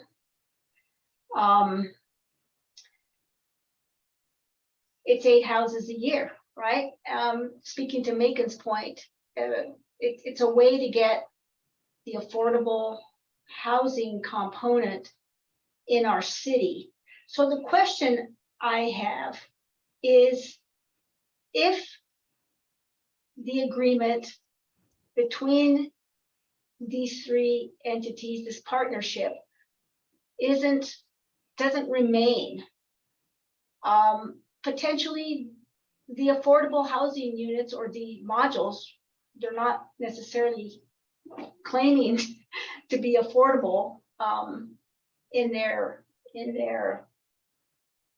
well, I haven't seen how they frame the product that they're making. However, there's no guarantee that these units will stay in Boulder, right? Unless this agreement, this partnership that we're building, that this factory is producing housing for the city of Boulder affordable housing program, without that being a part of our understanding of the annexation, which it was presented that way, that is a community benefit or one of the community benefits. I'm not sure. I'm not sure that it is necessarily, we're not guaranteed that it will remain a city benefit without having that partnership or something. And I don't know what it would be. I like the partnership. I like the 3 entities that came together. I like the idea that they're pointed toward affordable housing project that needs to have its modular housing replaced. I think it's a brilliant idea. Kurt, thank you for that. I'm just questioning, do we need to put something into the annexation that in fact establishes the community benefit that will remain in our community? So that's really, I would support George's thinking about, let's get some height information in there. I think that the idea that we annex this land into the city and then we give up all the authority to have any say on it. So I would agree with putting some restriction in as so far as what the built limitations might be. So I'd be interested to hear if anybody else has any, what your thoughts are about the partnership and the affordable housing benefit that is proposed. Okay, I'll jump in now. I think I'm astonished to think that we agree on so much here. Highly unusual. In general, I'm very sympathetic to both the application for annexation and the proposal for the partnership. I'm also very concerned about the partnership and the proposed activities and how that's ultimately managed. But I do not think that those are relevant topics for our question tonight, which is the annexation. At some point, we have to have faith in our colleagues in BVSD and Habitat for Humanity and the city, that they will devise a excuse me, suitable way to manage that project and make sure that it works according to everybody's desires. But I do think that the points that have been raised, I think most clearly by George, regarding what sort of limits we may want to place on what can happen in this piece of land need to be addressed now, because the annexation agreement is the only handle we have on what ultimately happens there as long as BVSD continues to own it. And the points made that this is to a large degree analogous with the CU South situation are excellent. I think CU South also does not ultimately know exactly what's going to happen there, but they managed to agree to the city's height limits. And so it seems to me entirely reasonable for the same approach to be taken here. The city is not seeking as much from BVSD in this case as CU South is in its annexation application, and therefore there should be even more flexibility from BVSD to deal with those sorts of concerns. So my inclination is to recommend to council that we should move it, that this should move ahead, but with the limitations and conditions that we might find are appropriate tonight. And I think those are primarily associated with noise and height. As ML, I think ML mentioned that there's the improvements to Arapahoe transit going on right now. So I think that addresses many of the concerns that have been raised about traffic and transit that will be relevant here.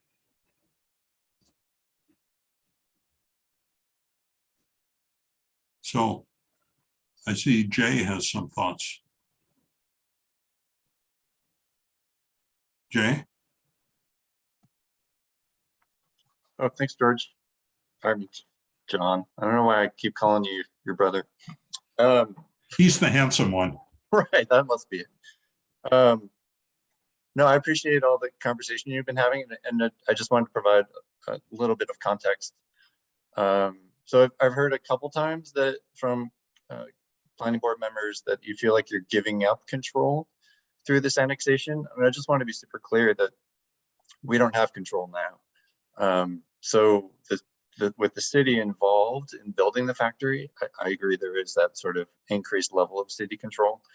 And also this is not similar to CU in the fact that we extended services way back when. So this has been a really challenging annexation agreement because we don't have the leverage that we typically have with an annexation, because the school district already gets our services. And typically we are able to ask for a lot because we're conferring a significant increase in value and on that property. So just a couple things to keep in mind. And Glenn's not going to be able to say, yes, we can agree to the height limit. That's going to have to go back to the district, the board Boulder Valley School District Board, their legal counsel, and their leadership. So anyway, just it's more context. Hopefully that was helpful. I'll be quiet. Thank you. Laura. I just wanted to follow up on that with a question. I thought I read in the memo that they need to expand their use of city water and sewer, and that's part of what this annexation agreement would do. If we don't annex the property, would we not expand city water and sewer ever again? Like, how does that work? Like, is there, I hate to talk about leverage, right? But it is a negotiation, right? The BVSD wants to be annexed for certain reasons, and the city wants to annex BVSD for certain reasons. And it's a dance that we're doing together to figure out how do we do this in a way that both dance partners are happy dancing together into the future. So I'm just trying to figure out, again, I hate to use the term leverage, but like if we don't do this annexation agreement, what does that mean for future expansion of city water and sewer? Glenn, do you want me to take that, or do you want? Why don't you start? Well, you might not like what I have to say. Okay. Just kidding. So my honest opinion is that the school district could care less about annexing into the city. They've already gotten city services, to be perfectly honest. So if we impose conditions, we have the potential is this annexation agreement collapses and we don't build the factory. So that's really what's at risk, I would say. And like I said, this negotiation took quite a long time, and we don't have that same leverage like we do in a typical annexation. So what we tried to bring forward as staff, and we spent almost a year. Jay, I'm sorry, I got to interrupt you for just one second. I am completely unclear when you say we don't have leverage, but you're speaking from the applicant. Who are you when you're talking?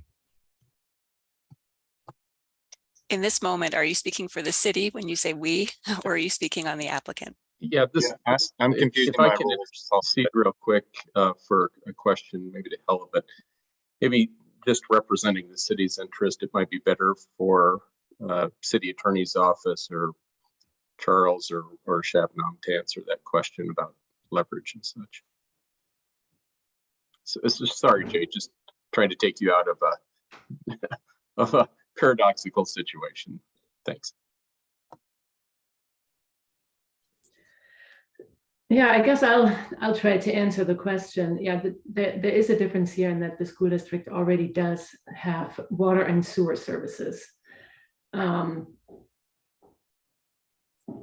If the current out of city water and sewer permit does not allow the expansion of services. So if the school district wants to expand further or increase, or build another building that's not already approved, then they, under current policies, would have to annex unless the city were to modify the out of city sewer and water agreement, but that wouldn't really be consistent with the city's policies because the city currently requires that annexation occur. And the city code requires that at this point in time, if somebody on an out of city permit is trying to expand services. I think what Jay was trying to say is that the school district doesn't have any intention of building anything new at this point in time. And it is the city who is very interested in creating this modular housing factory that's interested in a quicker timeline here. I think the school district is also interested in this partnership, but the city has a strong interest in moving this forward. So that was difficult in the negotiation we had with the school district. There were things that staff would have liked to see that the school district was not willing to agree to. I think that's what Jay is trying to say, and the school district could decide to withdraw the annexation application. Under the out-of-city water permit, the city does have some rights. The city could revoke the permit. City council could revoke the permit and no longer serve the property at all. That would be a big step to take, considering what's on the property. The city could also initiate legal action to force annexation of the property under the out-of-city water permit because it requires annexation or that a petition be filed within a certain amount of time that a property becomes eligible for annexation. That's a very typical clause in the city's out-of-city water agreements. It's never been enforced on any of the out-of-city water users, and we have quite a lot of them. But if the city were to take that path, then that annexation would probably not involve the affordable housing factory on this side. So that's kind of where the negotiation has been happening and what the city's interest in promoting this annexation has been. Thank you, Hella. That's very useful. One thing that we talk about in my field is called BATNA. Maybe folks have heard that term. It's an acronym that stands for Best Alternative to a Negotiated Agreement. And it sounds like the school district's best alternative to a negotiated agreement, in this case annexation, is status quo. They don't have a big reason to want to annex other than this expansion. If they do this modular factory in partnership with the city, would require it, but it's not something they require for their operations. It sounds like it really is the city that is promoting this, that it's in our interest to annex the property and have this partnership, and that we see a large benefit from this. And we're really the motivating partner trying to get this annexation agreement through. And so I think that is useful to be clear about for people to hear and understand that, if BVSD wants to walk away from this, they won't suffer a whole lot, most likely, unless the city decides to take some other action, which would be rare. ML. Thank you, John. So and I was trying to find where it is in the packet, but I haven't yet. There was a point made about the fees that would be due for the utilities, and that they're waived for 10 years. So I'm probably not as clear as I could be. I don't know if it would be Shabnam or Charles, but talk about, we're here saying what does BVSD want from the city as part of this, and I think those fees and the kind of waiving them for 10 years or deferring them. I don't remember the language. Charles, there you are. Can you read up, tell us what that piece is? Well, I'm looking at page 30 of the packet, and I appreciate the question, ML. If we're talking about the stormwater and flood plant investment fees, it looks like the total amount of roughly $2 million is due prior to first reading of the annexation. So Shabnam, if there's other fees that I'm unaware of, please let me know. But I think that's the big ticket item, are the stormwater PIF fees. And did they ask for that to be waived for 10 years, given, I think the language was that it was unanticipated in the budget? I may be able to help clarify. So I think Thank you. ML, in the annexation application that was done back in 2021, there was language requesting potential financing of that plant investment fee for stormwater because it was such a big number. But since then, the school district has decided to pay it in full. Oh, Okay, because they referred to COVID and the declining population as their reasons, which would be, I would think, the current reason. But you're saying that that's no longer relevant. Yeah, it's in the agreement as due prior to first reading of the annexation before the city council, so coming up here shortly. Right. So I was looking at old language. Is that what I'm hearing, Jay? I'm looking at old language, Charles. Yeah, Yeah, I think that might have been part of the staff comments or the original application materials, but Got it.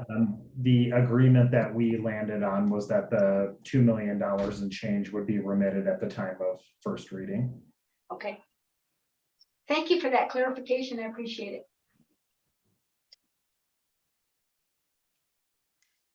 Okay. Further thoughts? ML, you still have your hand up, or do you have more? Oh, okay.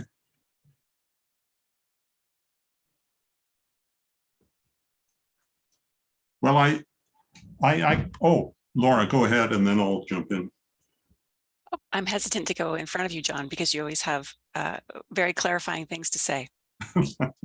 Well, I can say that it's interesting to talk about the sort of procedures and tactics that might be used in a negotiation of this type, but I don't think that's our role right here.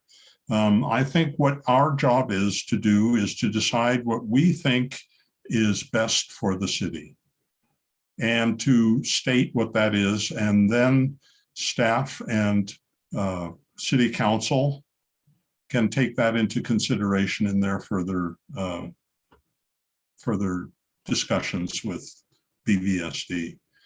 But my perception is that it's not a matter of whether BVSD has leverage or a BATNA or other options available to it.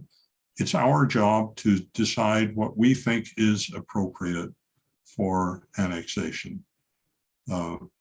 And I can say that in my opinion, that I think that annexation of this property is an appropriate thing to happen with the conditions that that really do not have much impact on the school district. That is to say, the height and noise concerns. They have indicated that they don't have any plans to build high or create a lot of noise. And therefore, it's not obvious to me that it's a major cost to them to accept it, especially given the precedent that we've seen with CU. And so that is the approach that makes sense to me.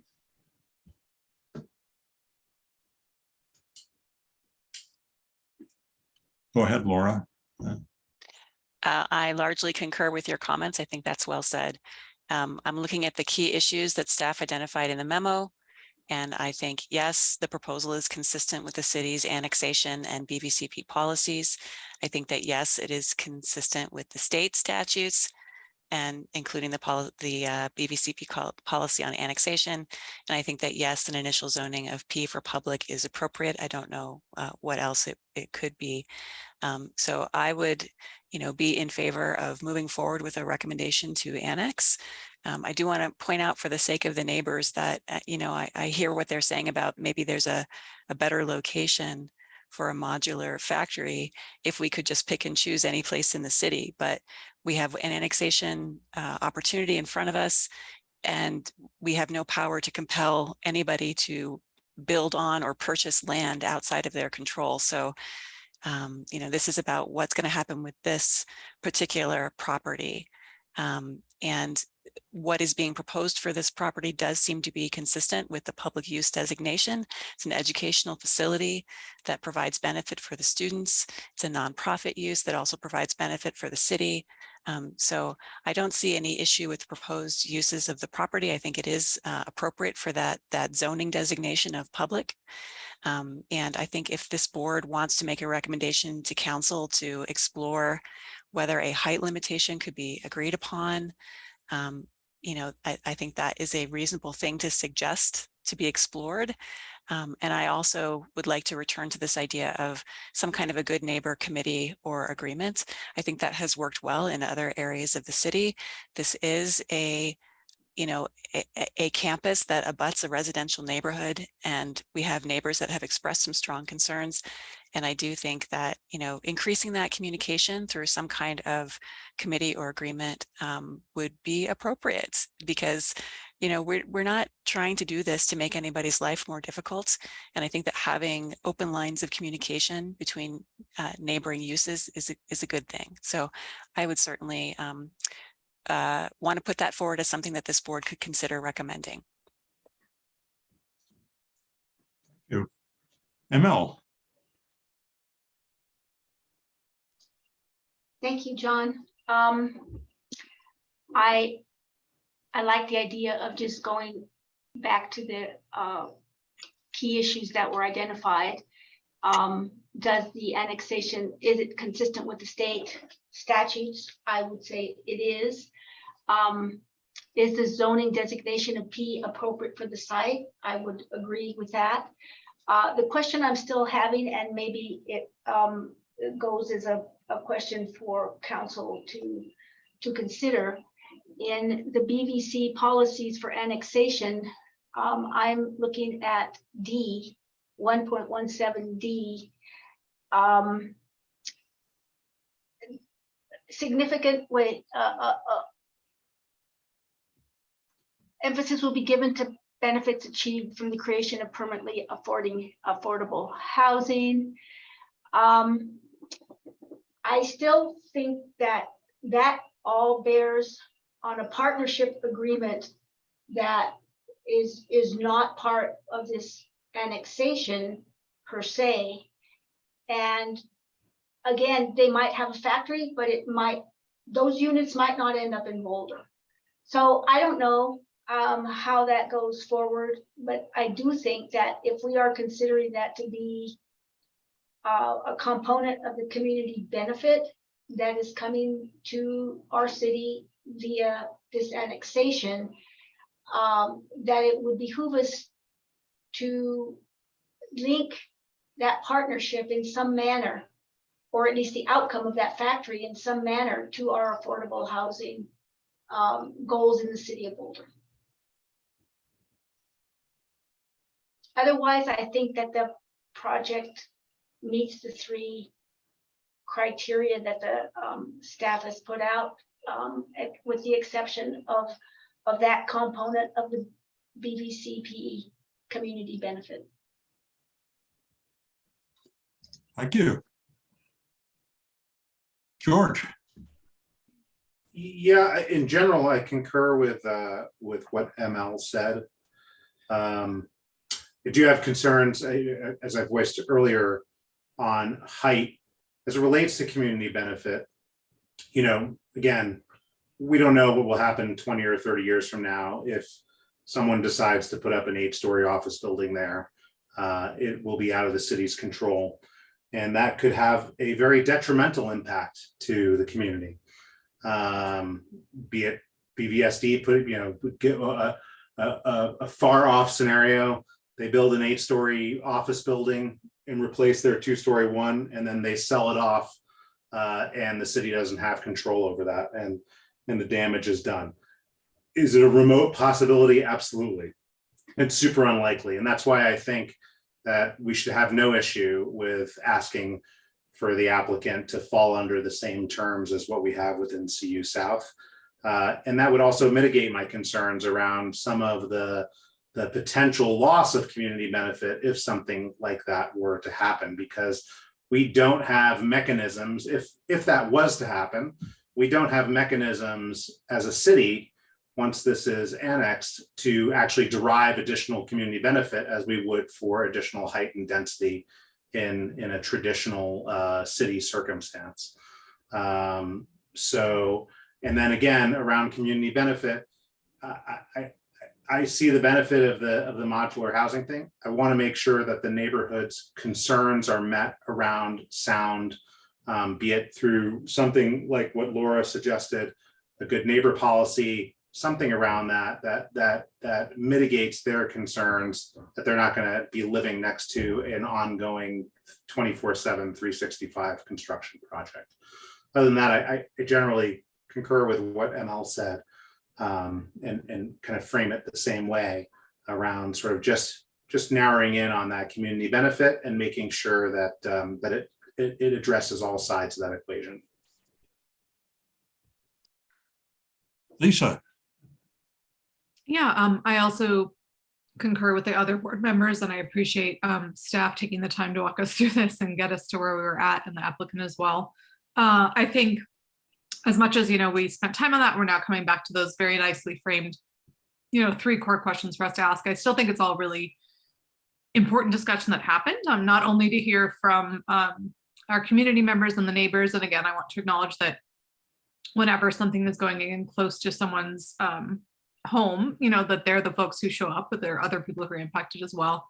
But nonetheless, I think it's really important that we heard from the neighbors. And I just hope that the neighbors and BVSD will work closely on this in the future and kind of think about how this is actually going to happen and unfold, because I think in order for it to be a success, that close relationship is important. So yeah, I agree with everybody. I don't want to rehash stuff that's already been said so well. And I appreciate everyone's time. And I do actually think it was productive, the time that was productively spent, because these are things that will need to be figured out as the site moves forward. Okay, well, I think that we are largely in agreement. I have a suggestion about how we might move ahead, and that is to take the language suggested by staff and maybe add a couple sentences with making those points about the city's height limits and noise limits and establishing a good neighbor committee. Seems to me those were the major issues that have been raised, if I haven't forgotten any. So does that seem, oh, Laura, go ahead.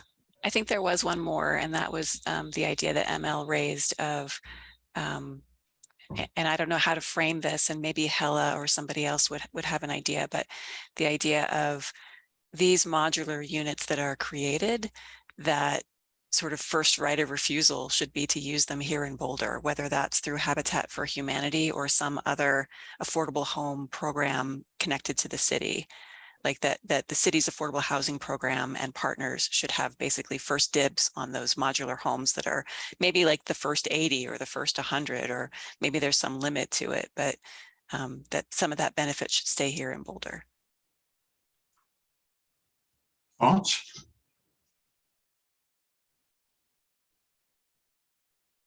I can say that I don't have any strong objection to that, but it's not obvious to me that it's necessary, given that the city is a major player in managing that operation. But I would be open to language like that if the majority feels that way.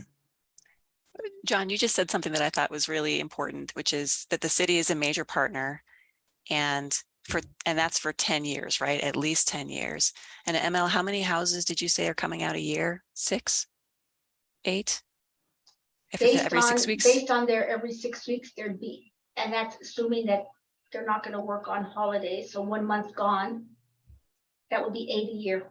80 a year. So for 80 a year for 10 years is about 80 units. So given that, I'm kind of leaning towards what John said, that it's probably just naturally going to happen, that the city's going to want to take advantage of that. That's why we're doing this. That's why the city's putting all that money into building the modular factory. So given that, for 10 years, that's 80 homes.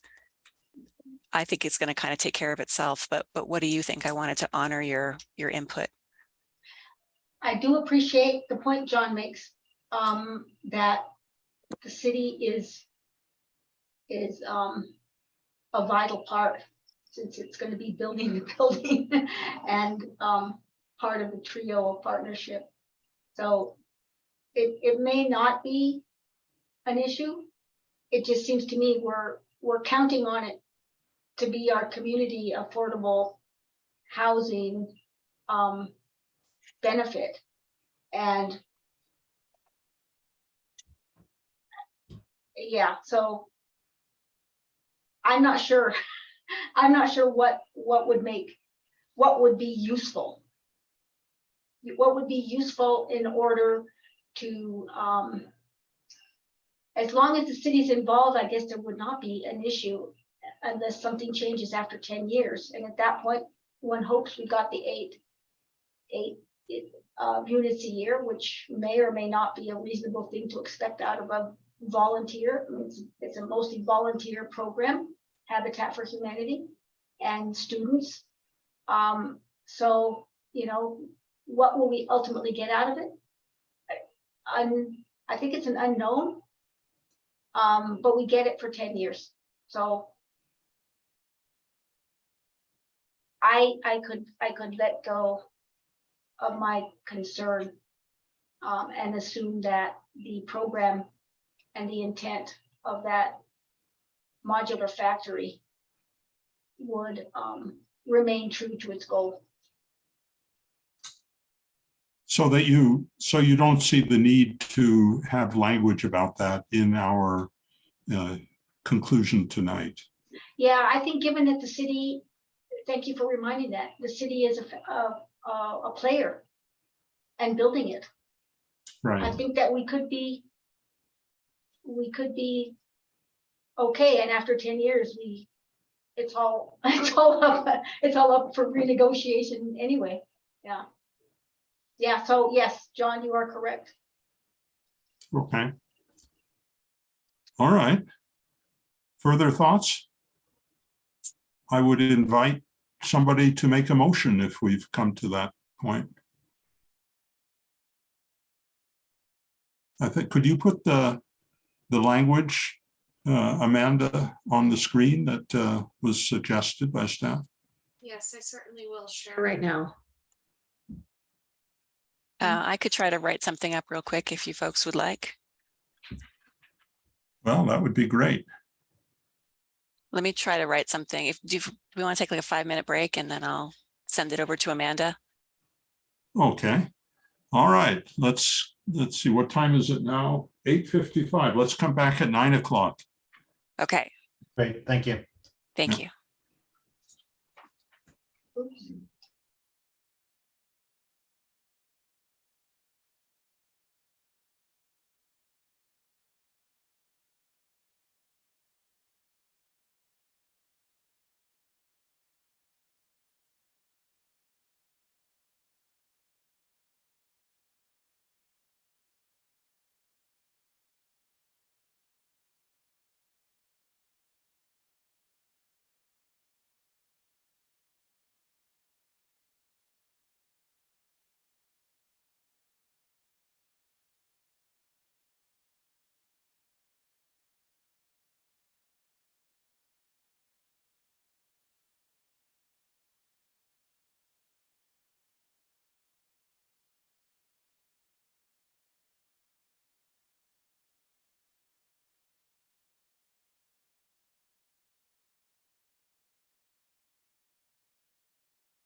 I just sent some potential language to Amanda for the board's consideration. Thanks a lot. Sure.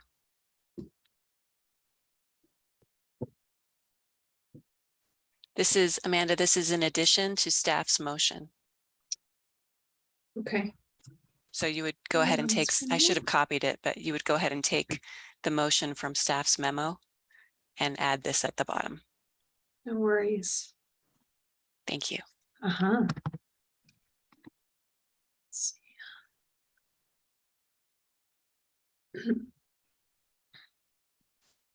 Thank you for doing that, Laura. Getting us started with the base language. I appreciate your skill. No problem. This is why City Council appointed me. I'm the motion writer.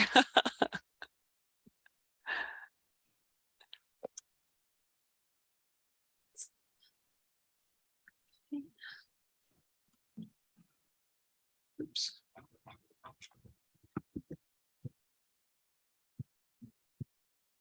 Is everybody back?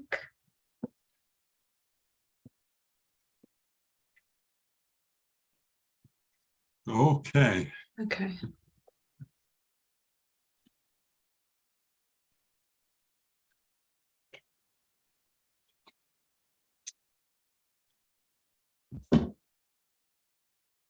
Can you all see that?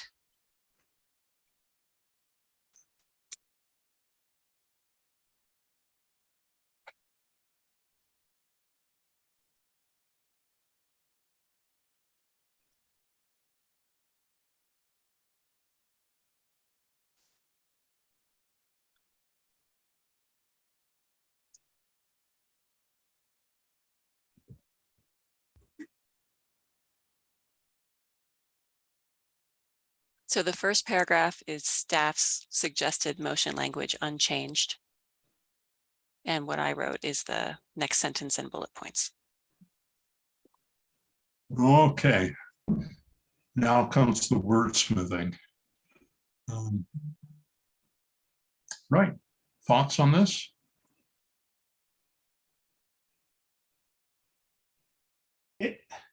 If Charles is still on, Charles, do you have the exact language we included in CU? I feel like that'd be helpful to maybe I have it at my fingertips and I will drop it into the chat.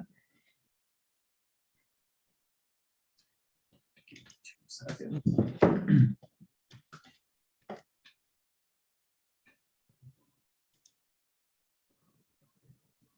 The chat is not part of the record of the hearing, so it'd be great if somebody could put it on the screen or read it out loud. I'd be So happy to everybody send can it be to- aware of it. I'd be happy to send it to Amanda. Thanks, Hella. Thanks. yeah, I'd recommend maybe we just use that in here.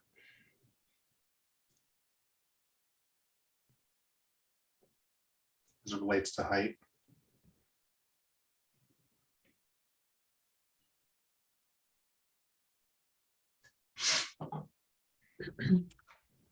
So instead of the bullet point that says BVSD agrees to abide by the city's regulations on height, you would put the language that was used for CU South.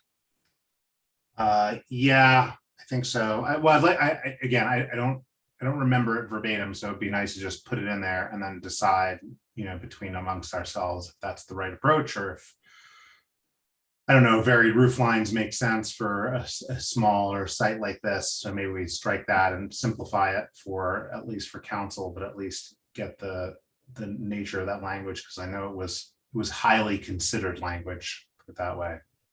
Andy, you should have it.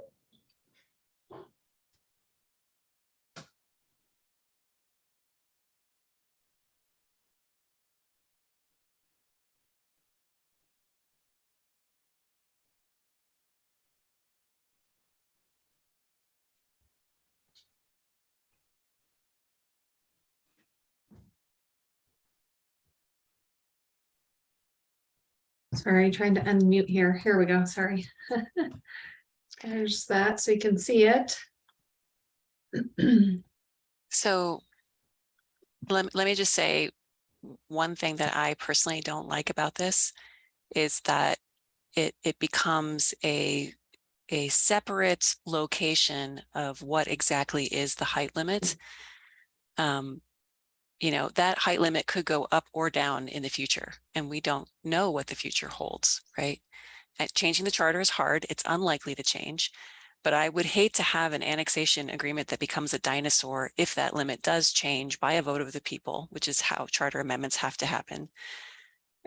It just, and that's unlikely to happen, but it could. So that's why I just said abide by the city's regulations on building height. Because if the regulations change, this doesn't have to change, whereas 55 foot is a number that could change in the future, up or down. Well, maybe then I don't necessarily disagree with you, but I would limit it to the charter, the chartered building height. Okay, so we can change just to be clear as to what it, because I'm afraid that's where I got concerned, was abide by the city's regulations on building height. It's to me, it seems a little non-specific. I would have no problem with changing that to, so instead of saying regulations on building height, changing that to the city's chartered height limit. Yeah, right. I think that's fine. At least from my perspective. I don't know if anyone else has any. I'd be happy with that. So then do we no longer need the highlighted language? Do you, Building George, it height sounded like limits, you.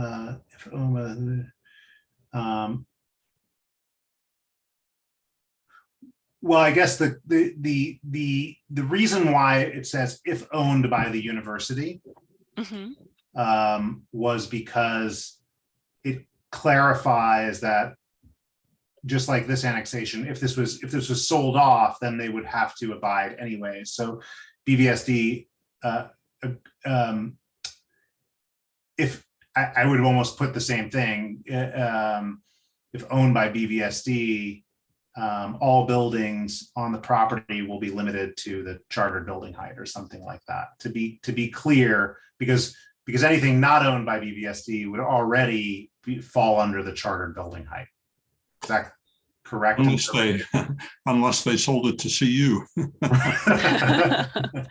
I don't have a problem with that. So if owned by BVSD, all buildings on the property will be limited to the city's chartered height limit. Yeah. All buildings on the property will be limited to, yeah.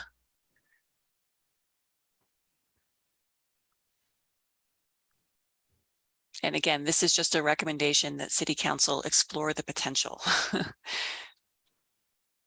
Well, it's our recommendation to City Council. Yes.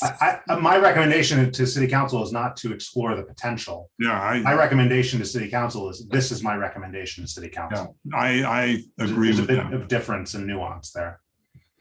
I agree. I would just make it, unless someone else wants to push back, I'd say add the following. Yeah. Not explore. I kind of understand what you're trying to do, because maybe they can, maybe they can't, maybe it works, maybe it doesn't, but we're making a recommendation. My recommendation is put it in there. I think staff and attorneys will tell them if they can't. I think that they'll understand that. I think they understand that it's a negotiation. Well, okay. So then we can delete the highlighted text, and then I think somebody needs to read this out loud into the record. Well, we need someone to make a motion. So would anyone care to do that? Laura, since you've done so much work on this?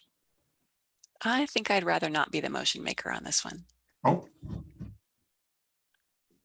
How about you, John? You never make the motion, but you're the chair. All right.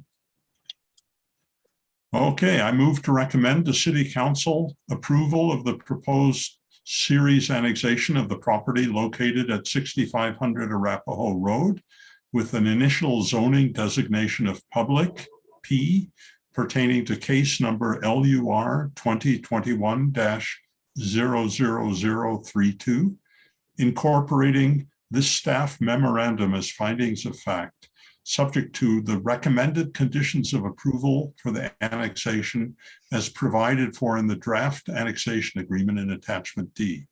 Additionally, Planning Board recommends that City Council add the following to the annexation agreement. And maybe we should say 1, if owned by BVSD, all buildings on the property will be limited to the city's chartered height limit. And 2, BVSD will work with residents in the abutting residential neighborhoods to establish regular ongoing communication and a good neighbor agreement, including reasonable consideration of noise impacts to the neighborhoods and nearby wetlands.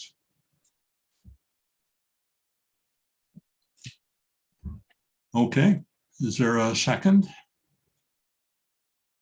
Is it too late to ask a question? Sure, no, you can ask. Do we want to limit it to wetlands? Wasn't there a marsh? Wasn't there other terminology? Or is everything there that is sort of a natural environment that we're seeking to protect? Is it all considered a wetland? Well, we could say open space and wetlands, or Is the marsh considered a wetland? yes. Oh, that would be, and then everything else that was highlighted in the cities, in the maps that were provided, they were all, I believe they were called wetlands. So maybe wetlands is broad enough. That was my only clarification. Is wetlands broad enough to cover the protections for the native habitats that we're looking for? I think we could add open space and wetlands just to make sure we cover the full gamut.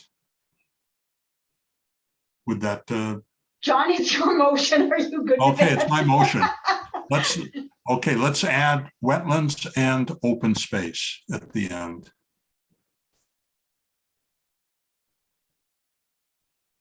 Okay. All right.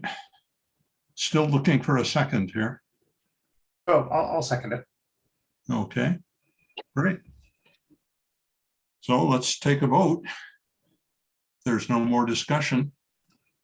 Laura? Aye. ML? Aye. George? Aye. Lisa? Sorry, aye. And I vote aye. Looks like we have unanimity on this. So thank you and congratulations. I'd just like to say thank you to staff and the applicant for walking us through this and helping us understand all the nuances of what we were deciding upon. And hopefully we have given you something that is workable. And I think we are all in support of this annexation and the proposed uses for the property. So thank you so much for your vision and your dedication and your hard work on this. Yeah, I would like to second that. Not that it was a motion, but yeah, and especially thank you, Jay, for playing sort of the double agent role and helping this vision.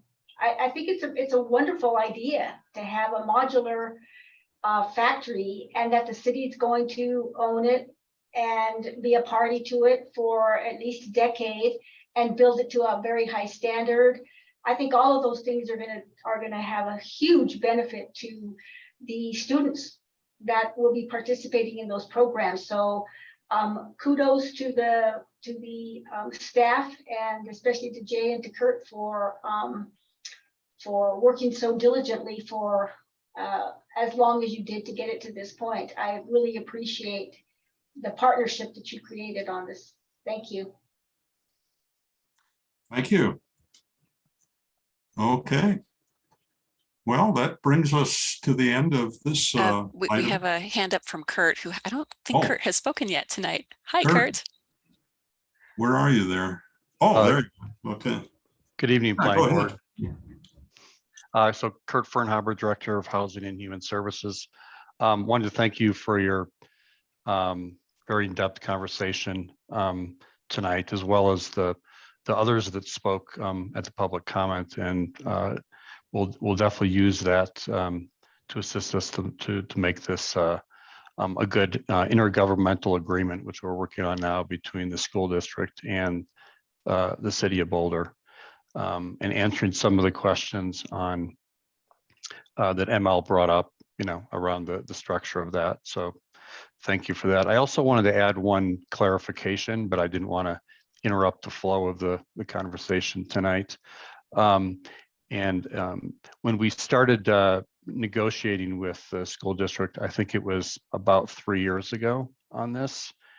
And a few months after that, COVID came into existence, and the school district was extremely concerned about resources to keep things going. And the CARES Act hadn't come out yet, and it was uncertain how they were going to keep everything going forward as far as the education of the children and all those challenges.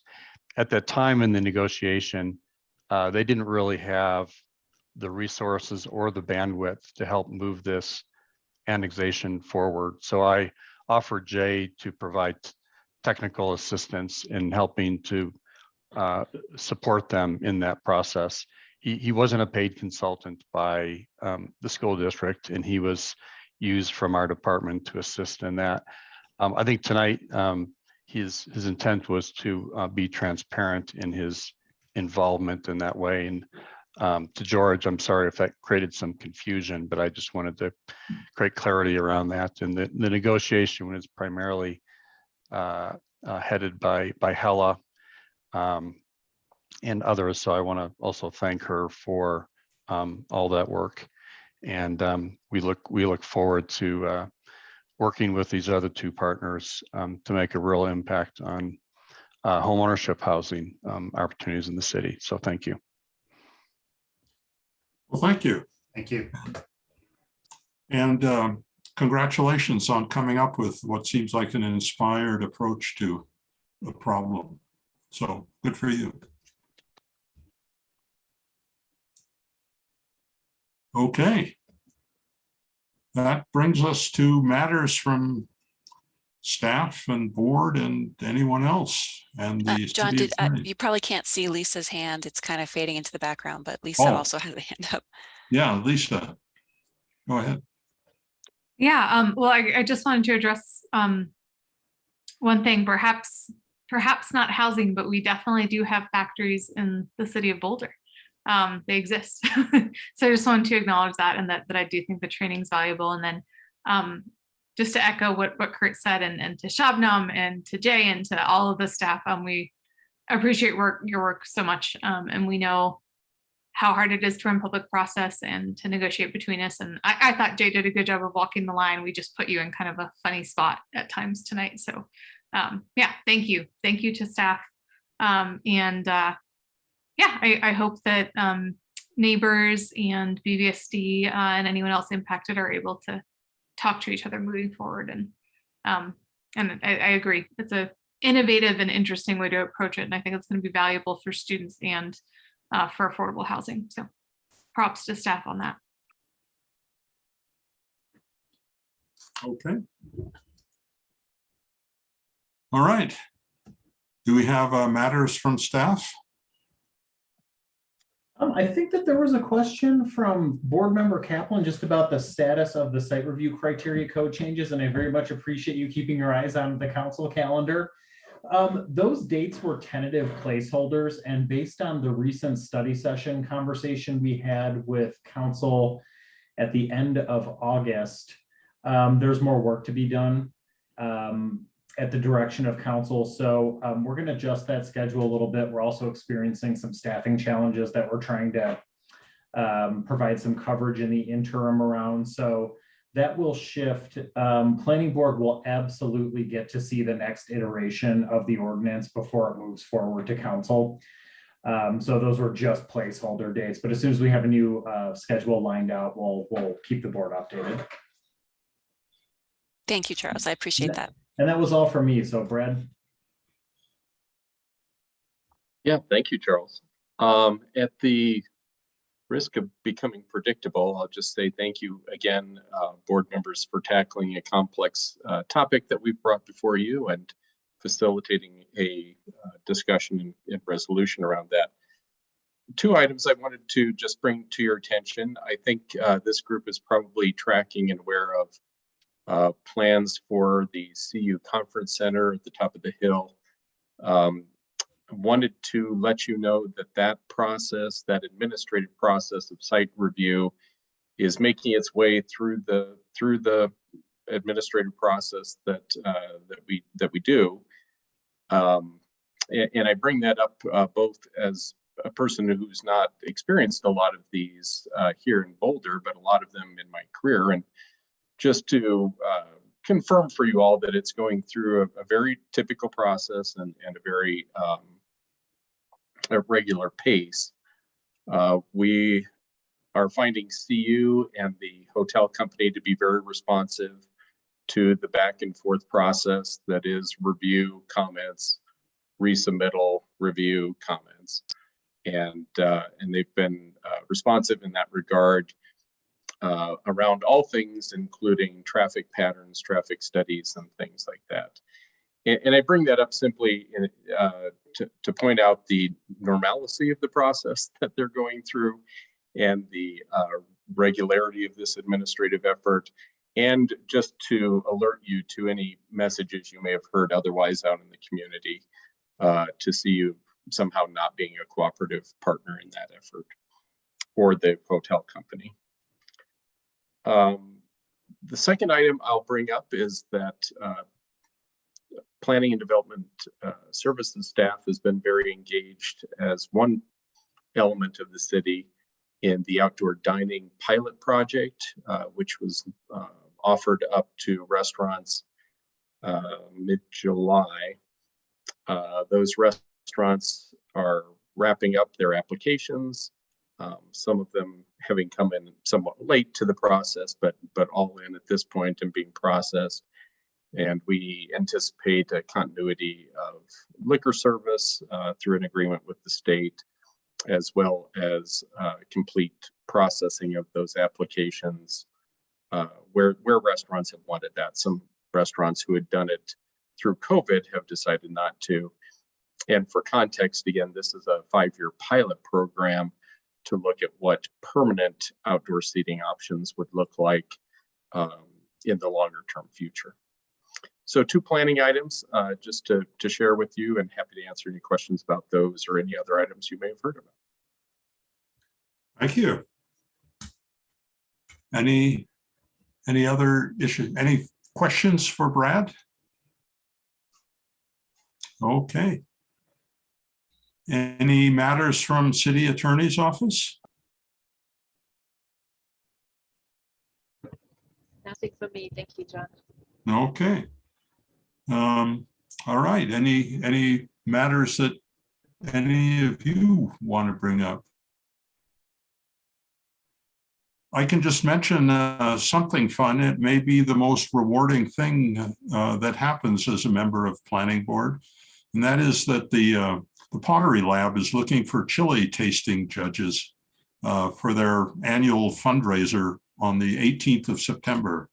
And I think you may have all seen the email from Kari Palazzari asking for those who are interested. I intend to do it. I've done it for several years and I like it a lot, and it's good chili you wind up enjoying. So I'd encourage any of you to participate also. Anyway, that's all I have to say. You can, if you decide you're interested, just email her directly about it. All right. Seeing nothing else to burn your evening with, I think I'll call this meeting closed. Thank you. Thanks, John. Bye, everybody. Hope you had a good holiday weekend. Yeah.